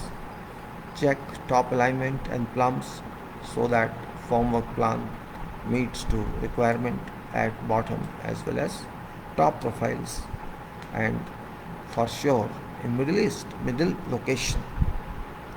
Check setting out of anchor bolts locations for locating and fixing blockouts or grooves. Check blockouts truncated formworks. Check these blockouts forms are fixed in position and are truly vertical and well anchored so as not to move out of fixed position. Make sure about providing cathodic protection if so required. In case of cathodic protection requirement or provisions, continuity tests shall be required to be conducted. Activity of pouring and curing to be followed per concrete pour plan, and of course in steps pouring so as to avoid cold joints formations. Reinforcing bars particular requirements as usual. Ensure reinforcing bars are clean and free from dust and rust. Ensure sacrificial anode is fixed if required, in which case non-epoxy coated bars shall be included. Ensure that electrical continuity check shall be conducted if cathodic protection is required. Ensure touch-up paint is applied in case of epoxy coated reinforcing bars, and no cathodic protection is permitted on epoxy coated bars. Alternator foundation work, the last item in this.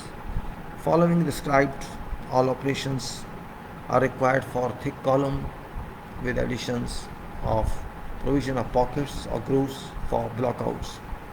Alternative foundation is a thick concrete element, which means its minimum dimension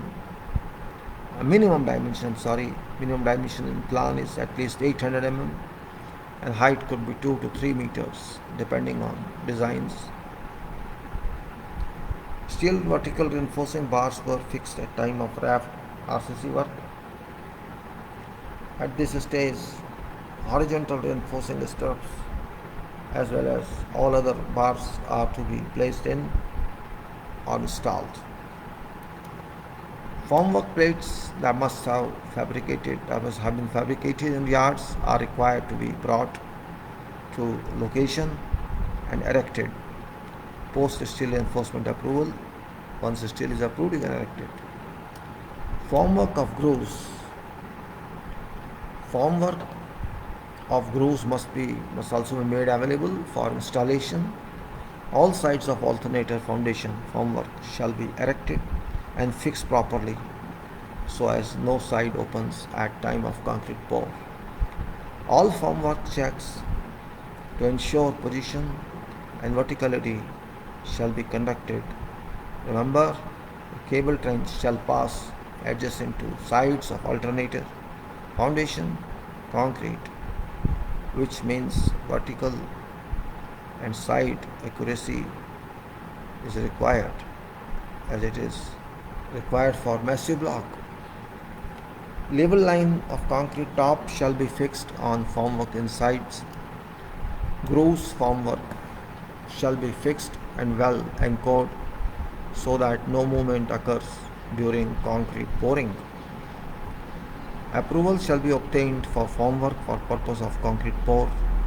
Pour shall be conducted in layers not exceeding 400 mm thick each. Reinforcing bars particular requirements are same. Ensure reinforcing bars are clean and free from dust and rust. Ensure sacrificial anode is fixed if so required, in which case non-epoxy coated bars shall be included.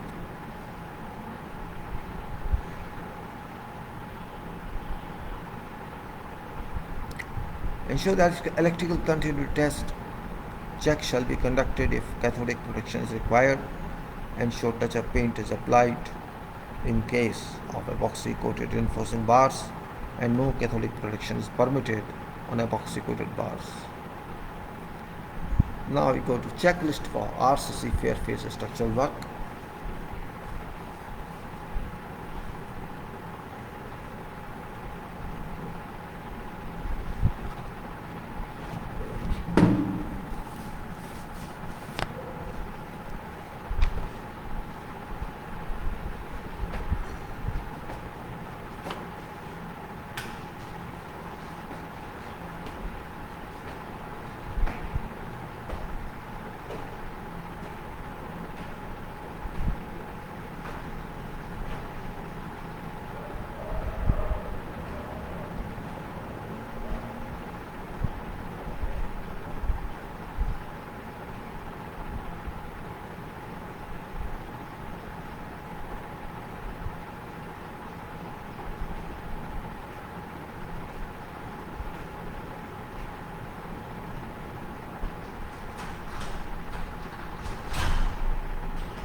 Checklist for RCC fair face structural works. Fair face is a work, it's very important. Sometimes you can say I had some, I think I put somewhere this fair face works. Yes, I think fair face concrete wall.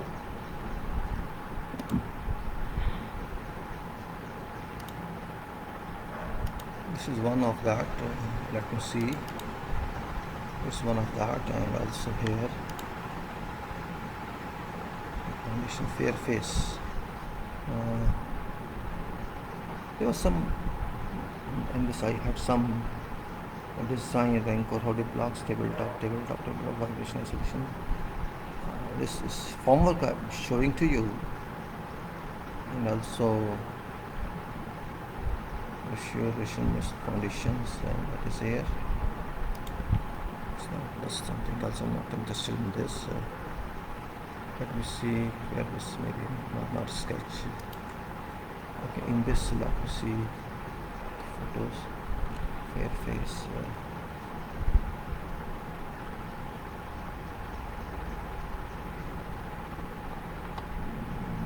From walls. COVID-19 chemical reactions guide.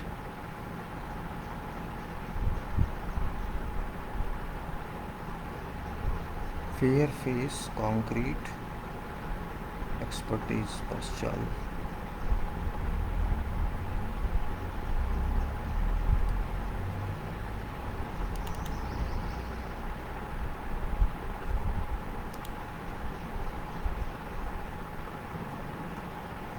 Yes, it is that.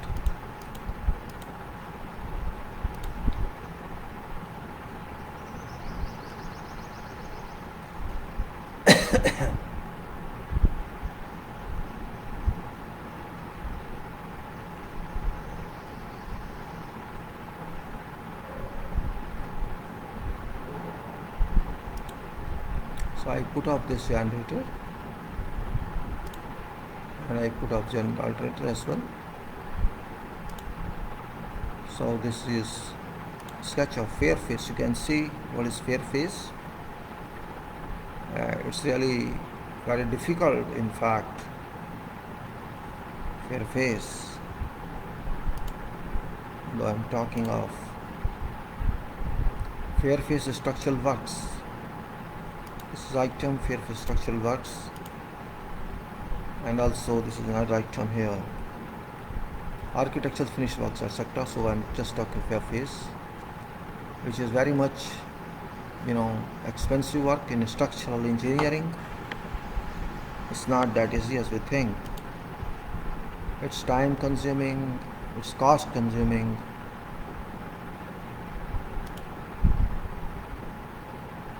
You can see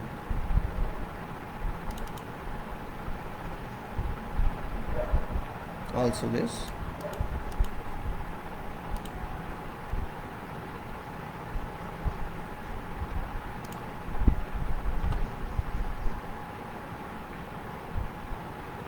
It's from Doka, though this traditional or commercial, I'm not interested. Doka is a very good company, I know that. But what I'm interested to share with you means, what is it? What are concrete finishes?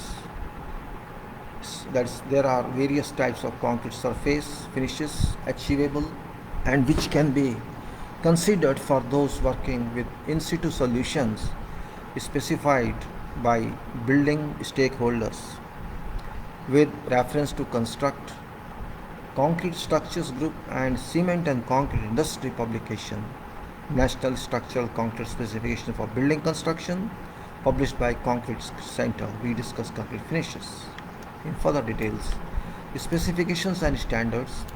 So in regards to specification of standards, BSEN 13670, basic, ordinary, plain and spatial has now replaced BS 8100.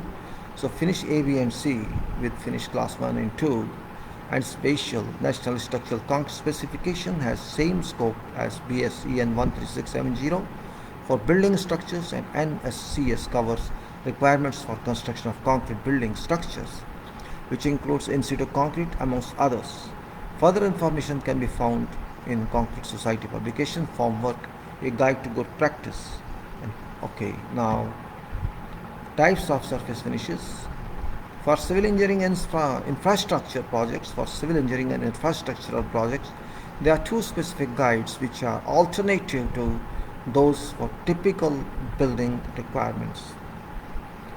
These two specific guides are specification for highways work class F1 to F5 and spatial, and civil engineering specification for water industry, rough wear and fair walk. So in normal concrete frame and building applications, a plain finish is where visual effect is of some importance. In normal concrete frame and building applications, a plain finish is where visual effect is of some importance. Whereas for a spatial finish, specific requirements shall be given. Examples of plain finishes include areas only seen occasionally or areas which are prepared. This also can include direct painted areas where there are some particular requirements. Whereas a good example of a spatial finish would be an area where surface regularity and or color are important factors. Below we list four main types of form finishes taken from 4th edition of National Structural Concrete Specifications for Building Constructions. That is ordinary finish. First of all, let us see what it says. Basic finish. This is basic finishes. There are no requirements for this type of finish other than to enable adequate compaction, to provide adequate cover, to reinforcement, and to achieve specified tolerances. Ordinary finish. This is which discusses basic finish. Basic, which is no requirement for this type of finish. There are no requirements for this type of finish other than to enable adequate compaction, to provide adequate cover, to reinforcement, and to achieve specified tolerances. Then ordinary finish, there are no special formwork requirements for this finish. Concrete should be thoroughly compacted and form surfaces should be free from major inherent blemishes. And honeycombing, there is no requirement for consistency of color for struck surface. Plain finish, so this was ordinary. So one is basic finish, you can say basic, this is basic finish, then ordinary finish. So there is then plain finish. A plain concrete finish requires careful selection of concrete, release agent, and use of good quality formwork. Concrete, careful selection of concrete, release agent means shuttering oil or formwork oil, and use of good quality formwork, probably marine formwork or some other design formwork. Concrete must be thoroughly compacted and all surfaces should be through with clean arises.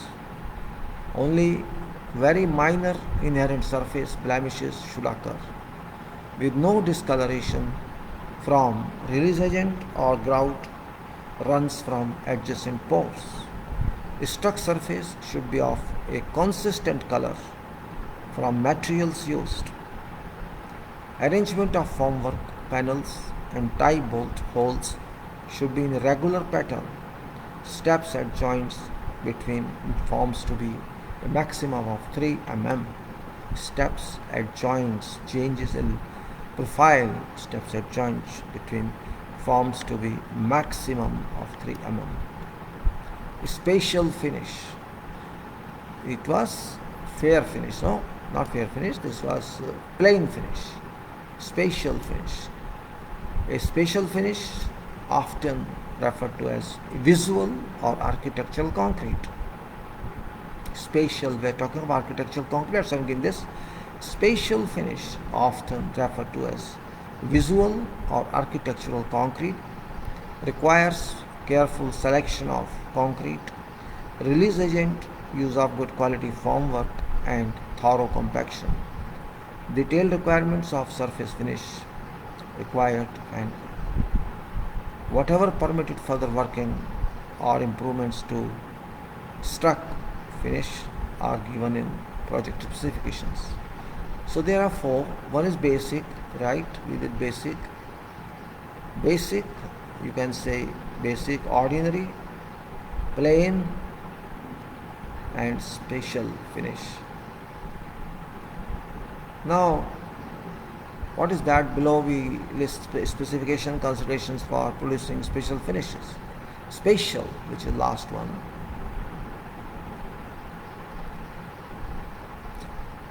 What it says? Required surface regularity must be achievable. Required surface regularity must be achievable. Allowable color variation of surface based on generic color of concrete. Allowable color variation of surface based on generic color of concrete. Extent of acceptable blowholes. These depend on formwork type, concrete, release agent, and compaction. Some blowholes are inevitable. Structure edges required. Use of cover spacers. Arrangement of formwork, joints, and tie holes. Filled but ideally left recessed. Location of sample or similar finish. Spatial tolerances must be achievable. Give consideration to manufacture tolerances, material behavior, and build tolerances. Light reflectance. Now, which points? We have some important points in this. Says regularity must be achievable. Surface regularity is very important. Then allowable color variation, and depending on generic color of concrete. Then you can say acceptable blowholes. Extent of acceptable blowholes. What is extent? We can accept. Extent of acceptable blowholes is dependent on formwork type. What type of formwork we have? What type of concrete we have? What is release agent and compaction? And some blowholes are inevitable. Structural edges required. Structural edges. Use of concrete. Use of cover spacers. Cover spacer concrete blocks, you can say. Arrangement of formwork, joints, and tie holes. You can say tie holes are filled but ideally left recessed. Location of sample or similar finish. Spatial tolerances must be achievable. Give consideration to manufacturer tolerances, material behavior, and build tolerances. And light reflectance. These are points again. Surface regularity, color, blowholes, structure edges, cover spacers, formwork joints, tie holes. Sample means tolerances must be achievable, and you can say light. Now AnnexSL suggests that following issues should be considered when producing a special finish. Early discussion and teamwork, particular care, site practice for formwork and concrete, color, material, trial panels, concreting. We have to talk of this little. Early discussion and teamwork. Early discussion and teamwork.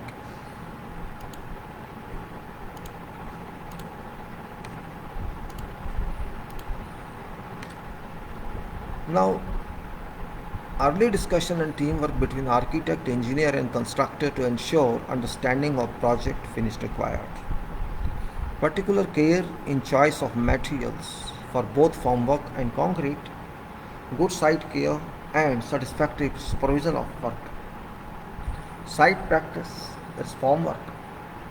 Surfaces should be protected, that is from rainwater damage, not to be left flat on ground, plywood to be cared for. Site practice concrete. Use of trials is strongly recommended where a particular appearance is envisaged. These trials should be performed under same circumstances and conditions of later real casting. This includes but is not limited to same or similar weather conditions, same temperatures and same team on site. Color. Color is partly dictated by smallest particles in concrete, that is mainly cement and to a lesser extent sand. Coarse aggregate has little effect on color. Addition of GGBS makes finish lighter while fly ash makes it darker. Point to be noted. GGBS makes finish lighter while fly ash makes it darker. If cement replacements are used at a high ratio compared with cement volume, then this can have an impact on setting times of concrete and generally increases concrete formwork pressure and potentially cost of formwork. Very white concrete requires white cement. Very white concrete requires white cement, silver sand, and sometimes white pigment, which are difficult to source locally sometimes. It's possible to produce a whitish concrete using a high proportion of GGBS. It's possible to produce a whitish concrete using a high proportion of GGBS and suitable sand at a much reduced cost. In addition, concrete maturity can have a big impact in this area and is discussed later. Colored concrete is also best produced using white cement, as a result of colors will appear more saturated. Materials. For ready-mix concrete, these will generally be dictated by what is available at plant, as whatever variation in materials is difficult to organize as it involves cleaning out supply hoppers. Therefore, if a concrete using particular materials has been identified as giving color needed, supplying plant may need to be specified. If a concrete using particular material has been identified as giving color needed, supplying plant may need to be specified. When materials have been determined, no changes must be made to mix proportions or weight water cement ratio, as even small changes in water content can alter final color. Trial panels.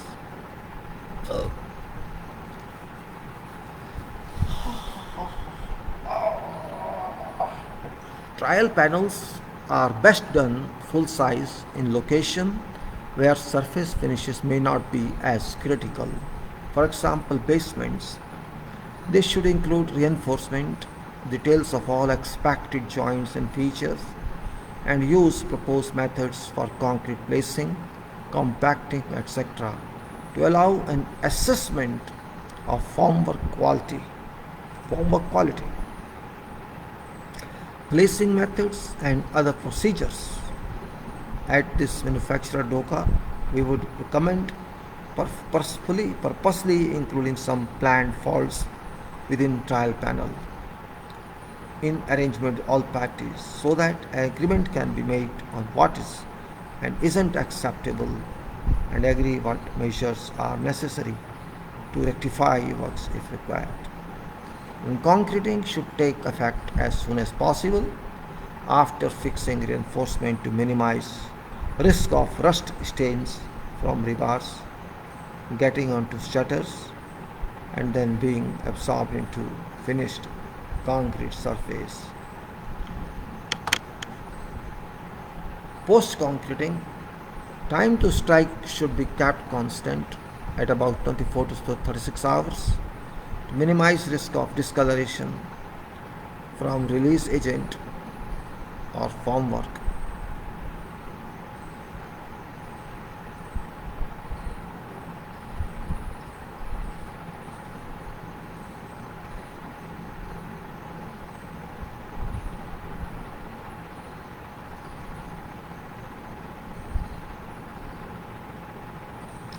Post-concreting, time to strike should be kept constant at about 24 to 36 hours to minimize risk of discoloration from release agent or formwork.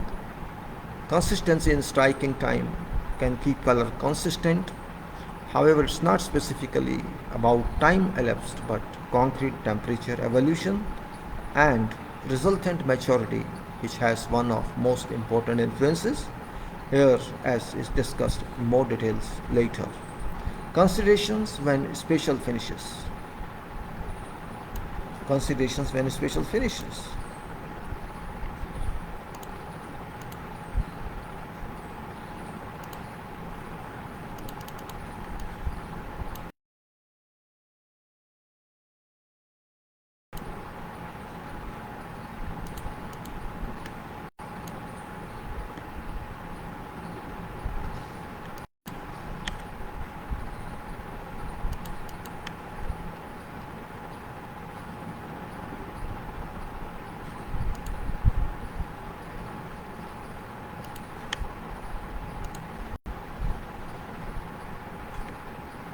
So it is consideration for special finishes.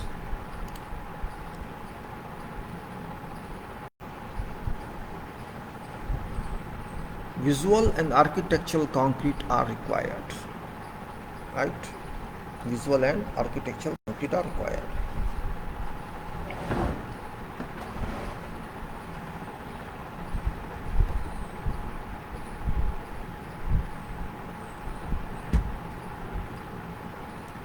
Visual and architectural concrete are required.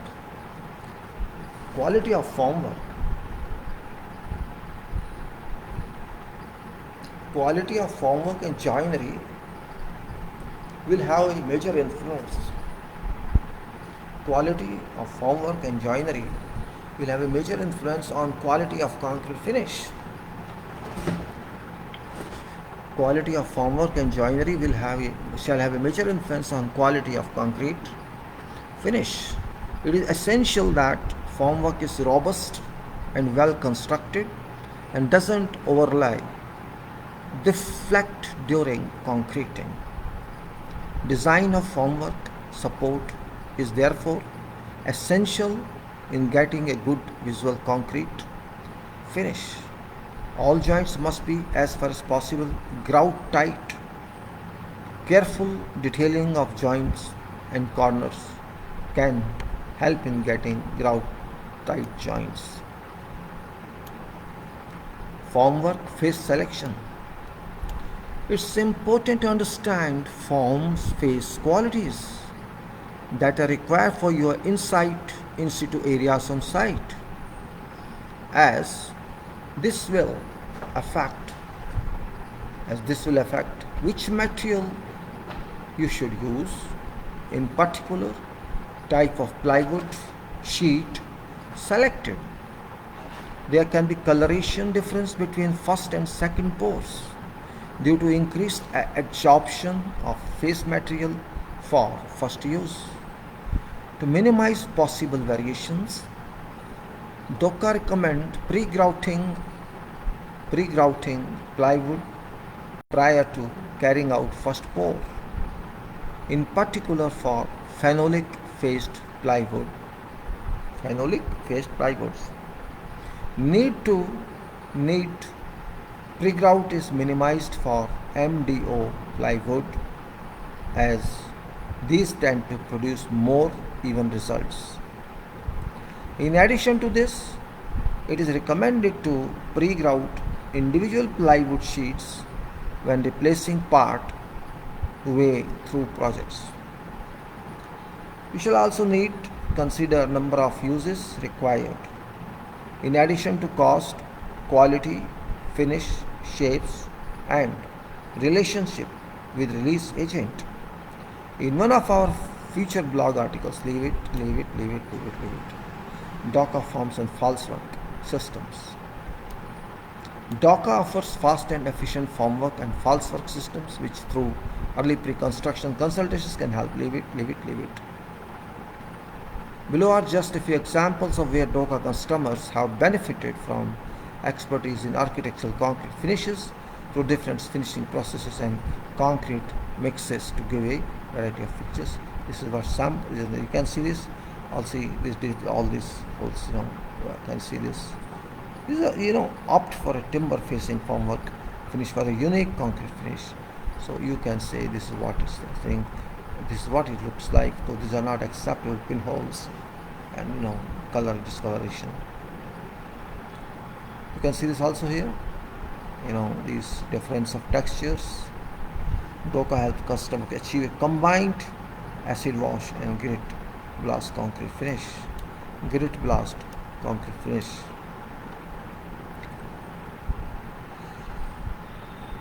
Combined acid wash. This is acid wash and grit blast.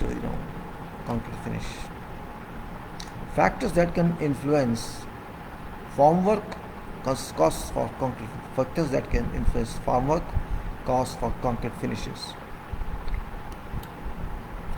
Below we discuss factors which can have a major influence on costs associated with formwork when considering options including different approaches and systems.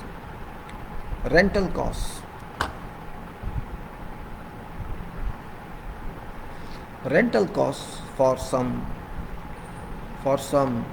architectural features, it may be possible to use standard equipment configured or pre-assembled in order to achieve desired finish, but in other instances it may be that completely bespoke steel and wooden formwork solutions are required to be constructed. Cost of these two options would vary considerably, and so alternative options should be fully considered as part of planning. Operations scheduling. Formwork for special projects typically require longer planning and production times. Freight, volume of traditional timber beam formwork is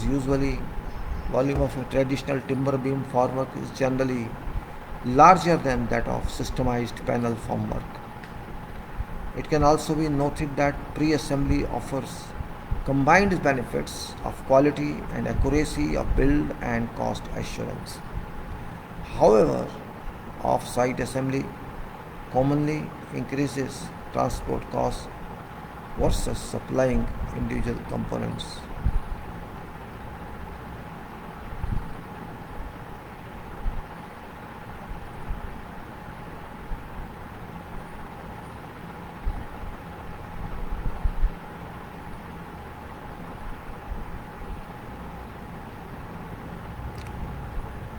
So you can say operating schedule. Formwork for special projects typically require longer planning and production times, and freight volume of traditional timber beam formwork is generally larger than that of systemized panel formwork.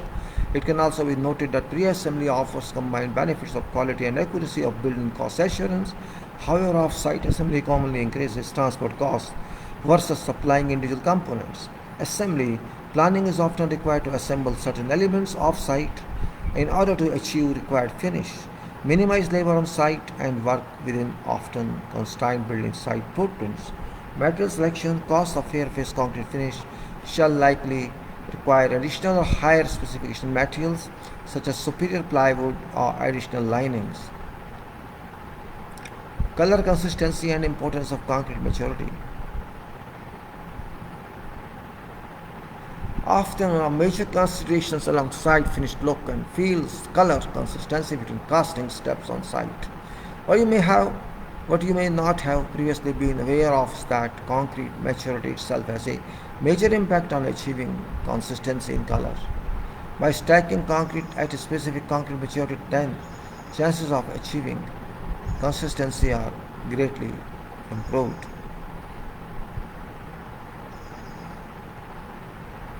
Maturity can be affected by many different factors. Some of these include method chosen, among ambient temperature, weather conditions, release agent, concrete mix, amongst other factors. That is that.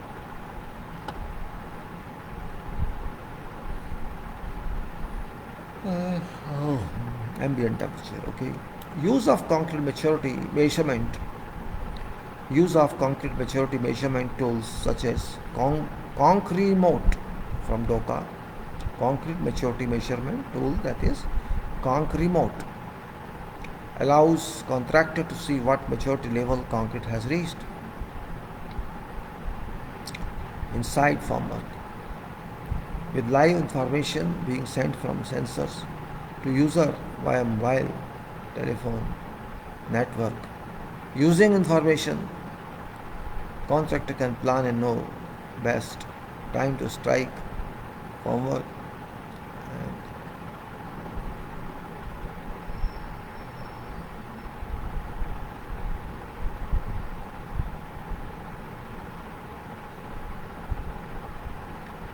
So you can say use of concrete maturity measurement tools such as Concremote from this manufacturer DOCA allows the contractor to see what maturity level concrete has reached inside formwork, with live information being sent from sensors to user via mobile telephone network. Using information, contractor can plan and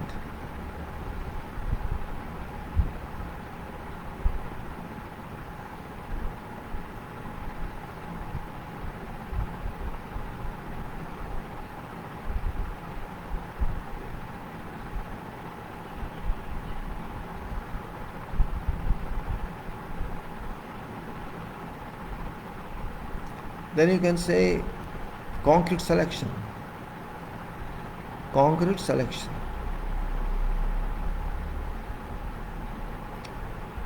Section 8 of AnnexSL, Concrete and Concreting, acknowledges that concrete has a dual strength classification, for example C2835, to allow for both cylinder and cube strengths. Second number is cube strength, allow for cylinder cube. Second number is cube strength. It's important that full classification is to be given to avoid misunderstanding. BS 8500 covers selection of concrete and covered reinforcement to suit design exposures. There are 6 exposures classes to BS EN 2061. No risk of corrosion or attack, X0. Corrosion induced by carbonation, XC. So no corrosion. Corrosion induced by carbonation, XC. Corrosion induced by chlorides other than from seawater, XD. Then corrosion induced by chlorides from seawater, cross S. Then freeze thaw attack, XF. And then you can say chemical attack from natural soil and groundwater, XA. So X0, no risk for corrosion. XC, corrosion induced by carbonation. XD, corrosion induced by chlorides other than from seawater. Corrosion induced by chlorides from seawater, XS.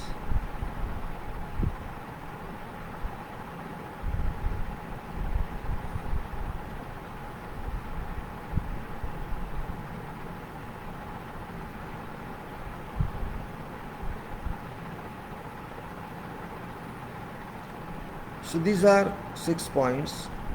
Corrosion, no risk of corrosion. Corrosion induced by carbonation.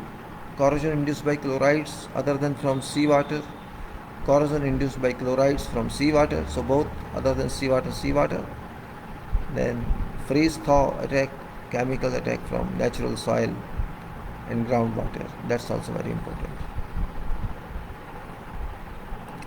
Concrete selected for any application. Concrete selected for any application must be suitable.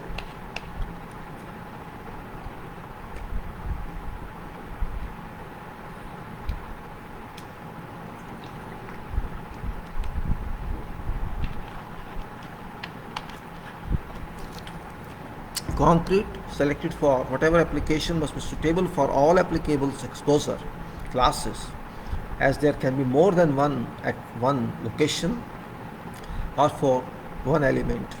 It's important to define your concrete mix when considering required finish, as visually appealing concrete requires a slightly different recipe. Concrete Center also state that high percentage of cement replacement impacts early strength, early gain. Now, strength MPa on y-axis and embodied CO2 kilogram per cubic meter. So, leave it. Then it is now influence of embodied carbon dioxide on early strength. Source concrete center. This is carbon dioxide, and you can say how much increasing carbon dioxide you can say. GGBS is 35 to 90% by mass percentage. This is 1 day strength and this is 3 day strength.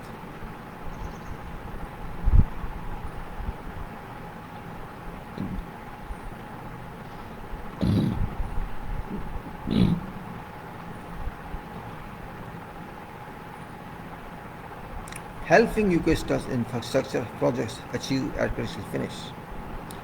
DOCA has assisted in implementation of fair-face concrete for a variety of projects worldwide. In this instance, we take Northern Hub project as an example. A new faster rail link for north of England was objective of project. Based on Manchester, specific elements of master plan required a specific concrete finish specified by client and architect. DOCA provided custom formwork solutions for complex design of section 20 viaduct piers in total, which had different geometries to match existing Victorian brick built piers. By using DOCA's pre-assembly service, this gave customer additional benefit of speeding up work routines by delivering assembled formwork ready to use site. A high quality special concrete finish was required where no ties were allowed into existing brick pier.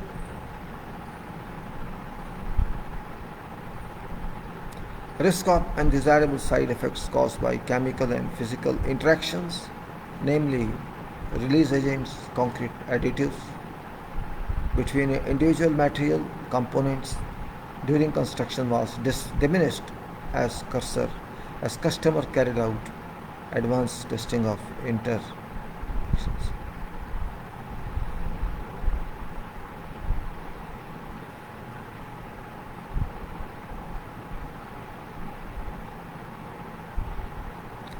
So we can read this by using DOCA's pre-assembly service. This gave customer additional benefit of speeding up work routines by delivering assembly formwork ready to use on site.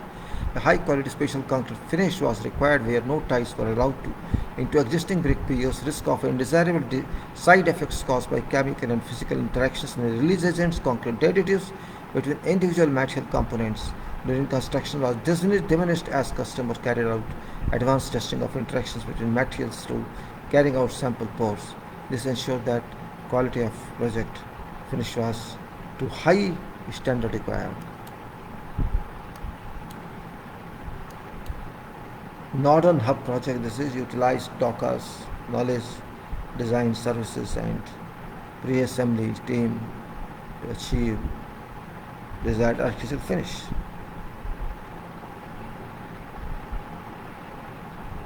As mentioned in the web page, we record most suitable formwork system for project as a formwork system. I'll leave it behind there. You can see this is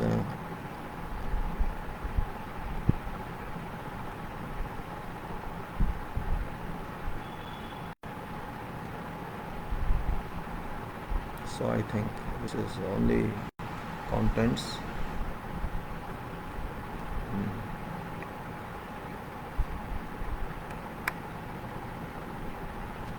So this is what's said, I think this has been explained to you well. If it's concrete, you can see even in this surface you will find some roughness here. You can see here, you can see all this. This is kind of bolt holes or something else. You can see here.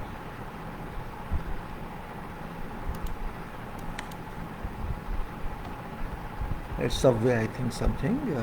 Yes, okay. Let me see.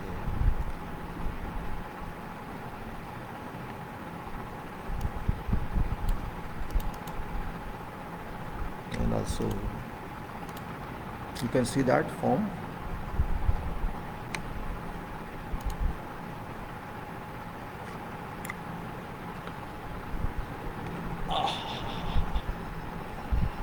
These are channels here. Then this connect to the one, keep it position. The cross connections here.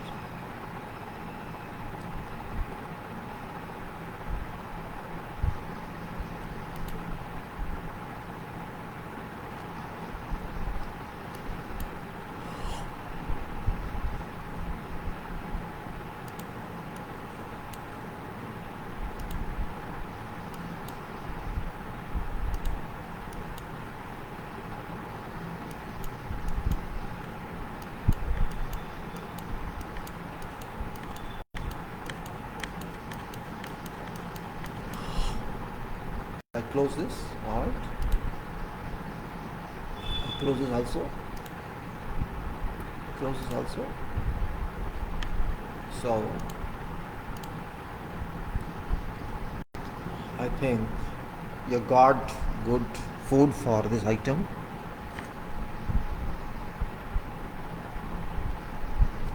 Checklist for RCC Fairface structural works. Fairface does not require any plastering or rendering unformed surfaces. Plastering and rendering, first you have to know this term. Plastering is used for internal application of mortar walls and rendering for external work. It is too significant item in RCC structures to require accuracy on dimensions as well as work art is concerned. It's too significant in fairface surfaces, but in whatever work are to be.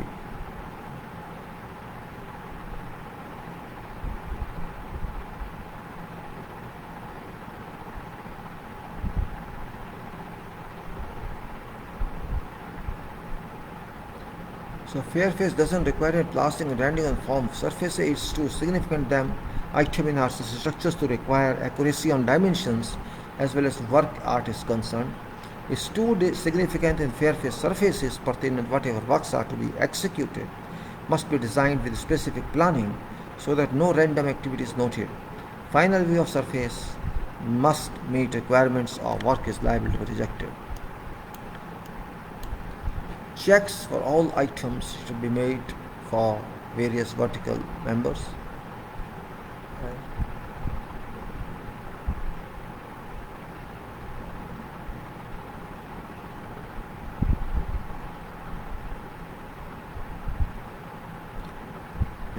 Checks for all items should be made for various vertical members as described earlier and in line to whatever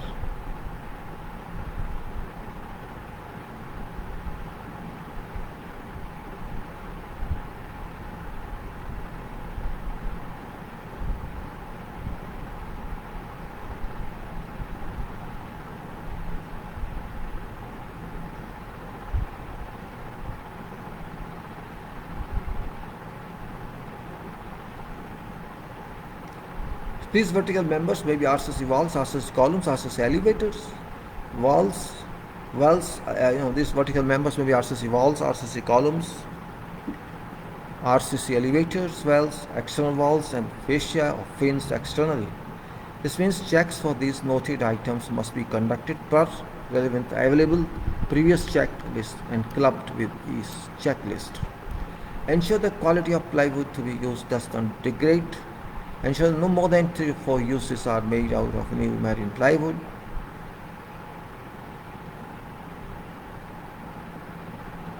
Ensure that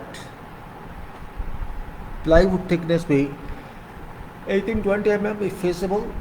Make sure that pattern of formwork plies intact is required. Ensure that ties are provided at designed locations. Ensure that plastic conduits are medium to heavy duty which do not twist. Ensure the plumb doesn't exceed out of line by 1 mm 1000 mm. No openings of sides, bulging or deflection is allowed in fair face forms. If opening occurs and face is adversely impacted, work shall be rejected and required to be redone. No unrequired joints are allowed. Be careful for arrangement of plywood sizes.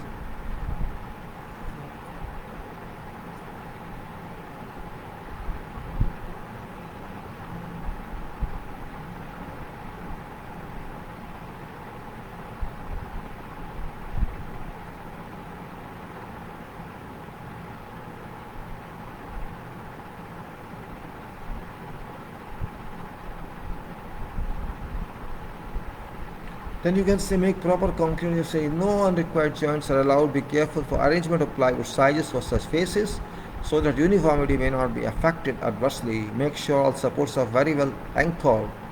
Make proper concreting pouring arrangements, and all supervising vigilance must be conducted to avoid rejection of work of concrete due to honeycombing, voids, or due to whatever other reasons. During concreting, no voids or honeycombing area are acceptable at all, and question of cold joints does not.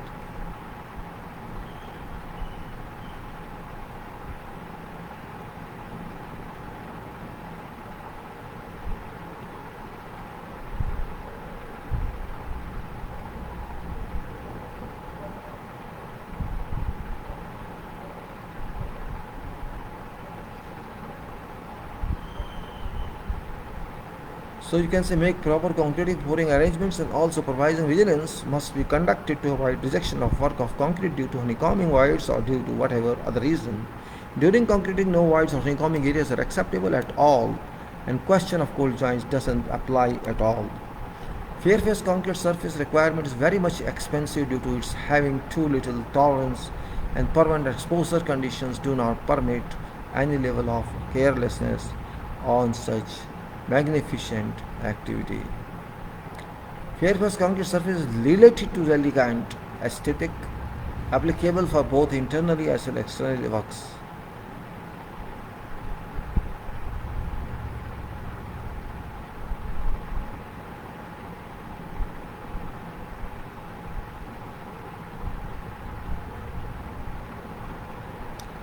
Note such surfaces are meant for creative requirements, namely few normal, high, very high, depending on element to be produced, such as basement, stairwells, retaining walls, representative components of face.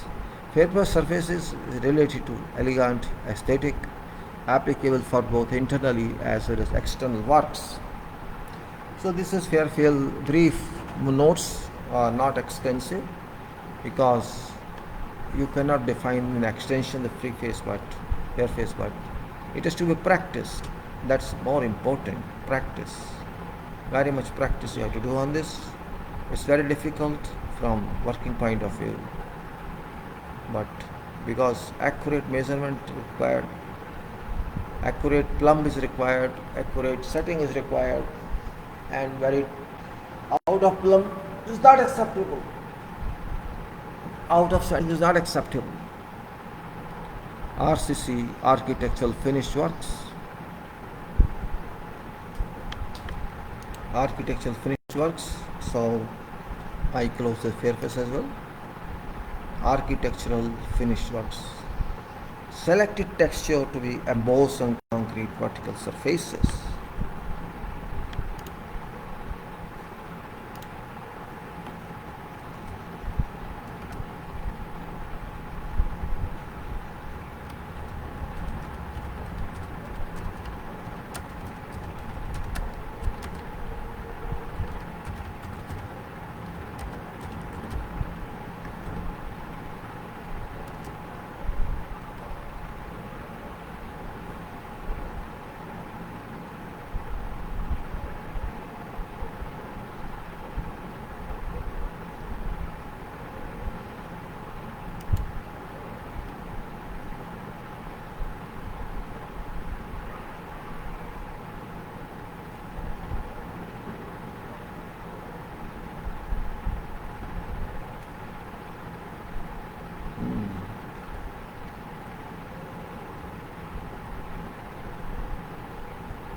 Architectural finish, I'm just taking out some website print. If I can take just a minute please. Then it's text message I'll give you on this. It's important sometimes to do reference, to take reference even for your noting, because noting is small, it's not very extensive, but if I get reference it will be better. There's a website I'm using, construction.org, with artist finishes. It's now giving answers, still gonna give answers there.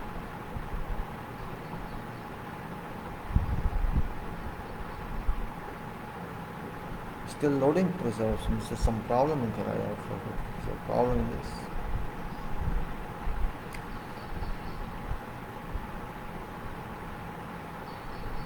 Well, let me go back to my text so that I can read that first. Checklist for RCC architectural finish work. Architectural finish means a selected texture to be embossed on concrete vertical surface. Checks for all items should be made for various vertical members. Checks for all items should be made for various vertical members as described earlier on related items. So the walls,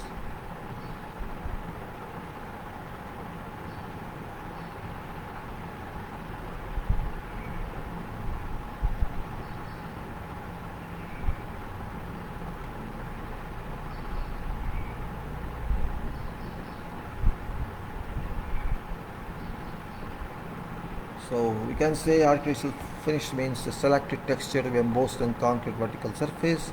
All items should be made for various vertical members as described earlier on related items such as walls, columns or whatever otherwise. Now let me see where I reached. If I can do that. I think still it's still same. Still it's loading preview. I think there's a problem in this. It's not loaded yet. Still working. How much it is? Maybe big one it is. Still preview. It's not done.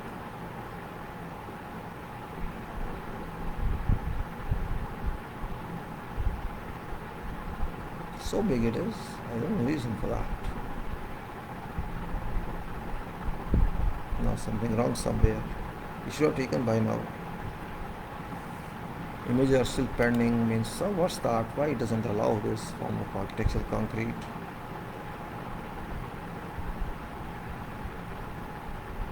So if I can read that, I think it's better because print is not coming out. It says architectural concrete construction needs special care in selection of materials, forming, placing and finishing in order to achieve designated architectural appearance. Architectural concrete stays permanently exposed to view on surfaces of completed structures, making it important for contractor to work with precision. There are various architectural concrete surfaces. For example, exposed aggregate, which can be produced using a technique like abrasive blasting. Formwork used for architectural concrete construction needs to be of high density and should conform to specifications of applicable codes. Great care and attention shall be practiced during planning and execution of concrete.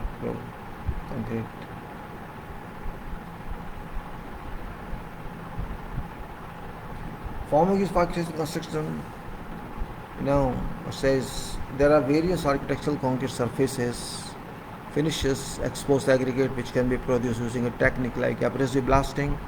Formwork used for architectural concrete construction needs to be of high density and should conform to specification of applicable codes. Great care, attention shall be practiced during planning and execution of concrete pouring process in order to lay architectural concrete that conforms to design requirements. Formwork of architectural concrete. Materials, steel and glass fiber reinforced plastic, exterior grade plywood panel or other non-abrasive materials that provide continuous true and smooth architectural finishes. Design criteria: face sheet deflection shall not exceed 1/400 of span. Concrete ties and bolts shall be sized to withstand form design.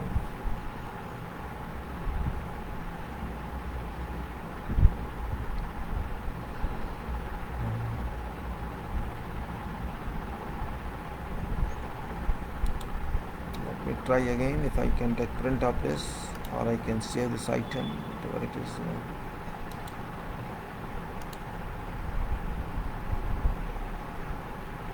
Leave it. Yeah, it's not giving vertical.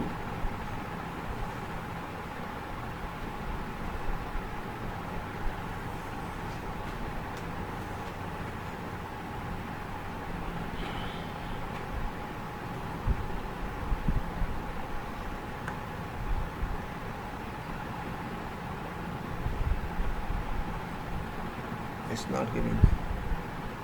Leave it, I forget it. It's wasting time. Or we can say here,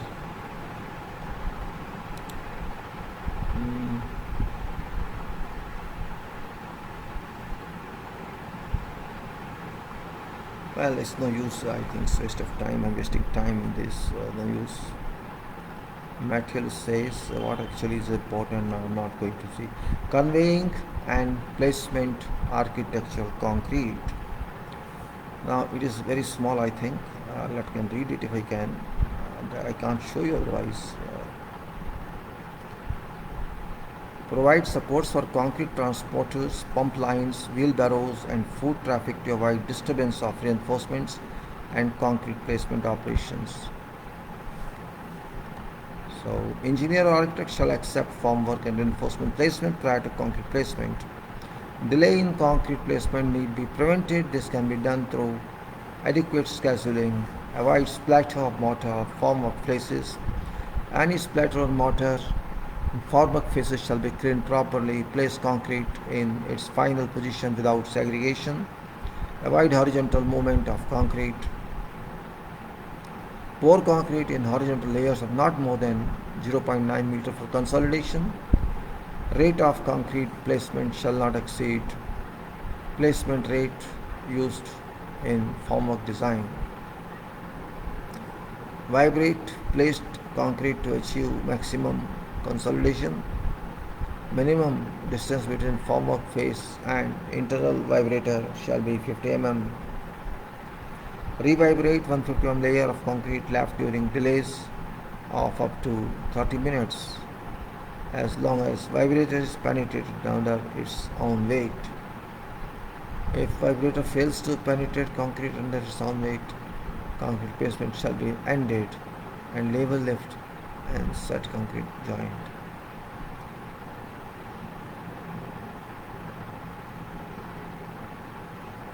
Stiff formwork from vertical architecture concrete surfaces when concrete achieves compressive strength of 7 MPa or 24 hours. Schedule formwork stripping to maintain surface appearance matching except field mock-up.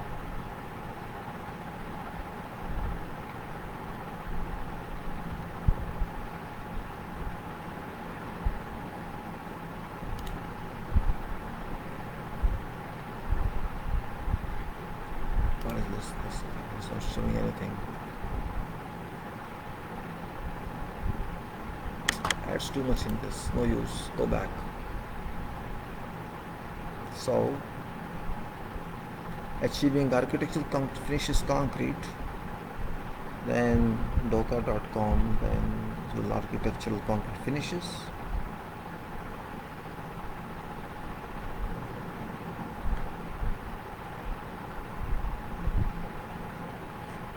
Let me see what's time's left here. Oh, it's already over. It's already over. Formwork and finishes for cast institute concrete. So this is, I think, architectural concrete. Let's see this. What SICA says. Architectural concrete. Ability to appreciate concrete as an aesthetically versatile construction material has led SICA to many innovations in architectural concrete. Flexibility of concrete in design enables designer to create structures not possible with other construction materials. Combining this flexibility with SICA's over 100 years of experience and expertise in concrete formulation and optimization allows structures of true architectural value.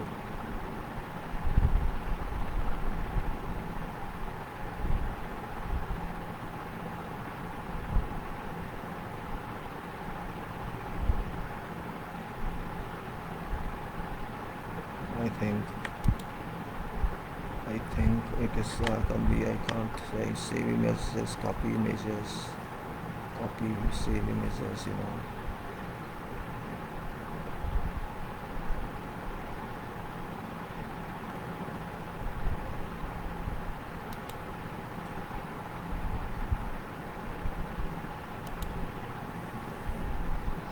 Architectural concrete facade, this I save it in computers.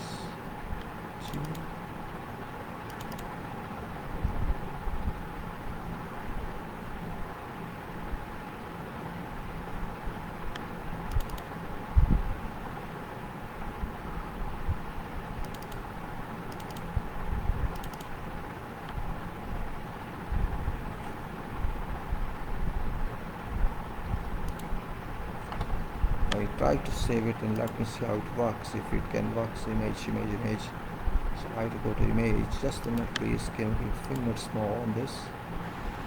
Yes, and that is here in 77.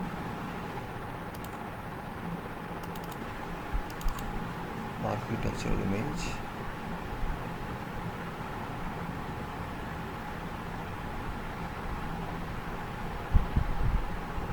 What's that?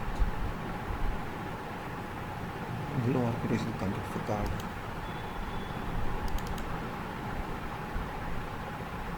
Oh no.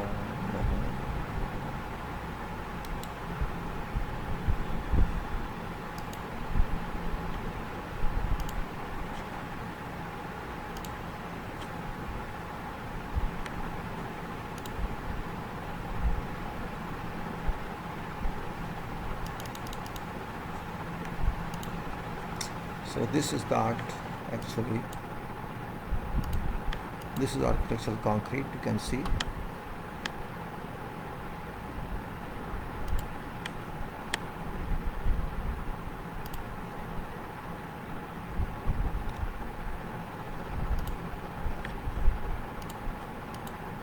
It's that one, file save as.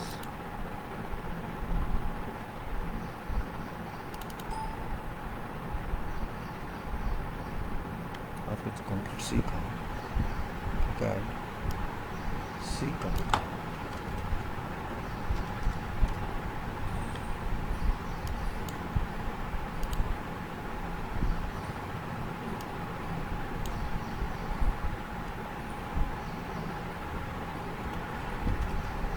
This I just put in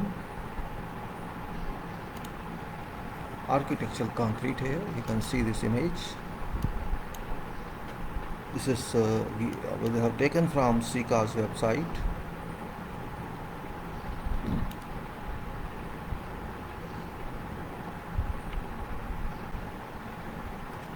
I think I should now. We should leave it, and you can say.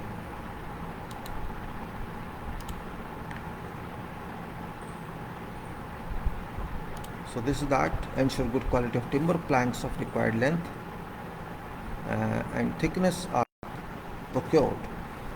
Ensure good quality of timber planks of required length, width and thicknesses are procured. Ensure edges of planks are straightened by corner or joint formations without allowing any cavity opening.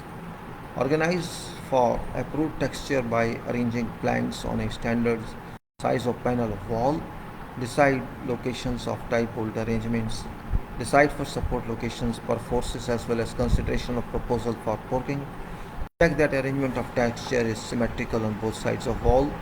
Ensure that ties are provided at designed locations.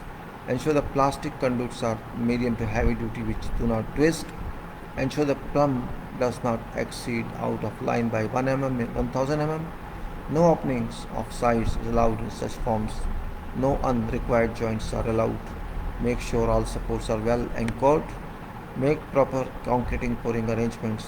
During concreting, no voids or honeycombing are acceptable. This item also is worked upon as to import higher level of care than fair face. So these points we'll repeat again next time because it's also important one. So now I will like this time already 3 hours 15 minutes. Thank you very much. I'll take care next time. So we say I stop it and we can say. Thank you.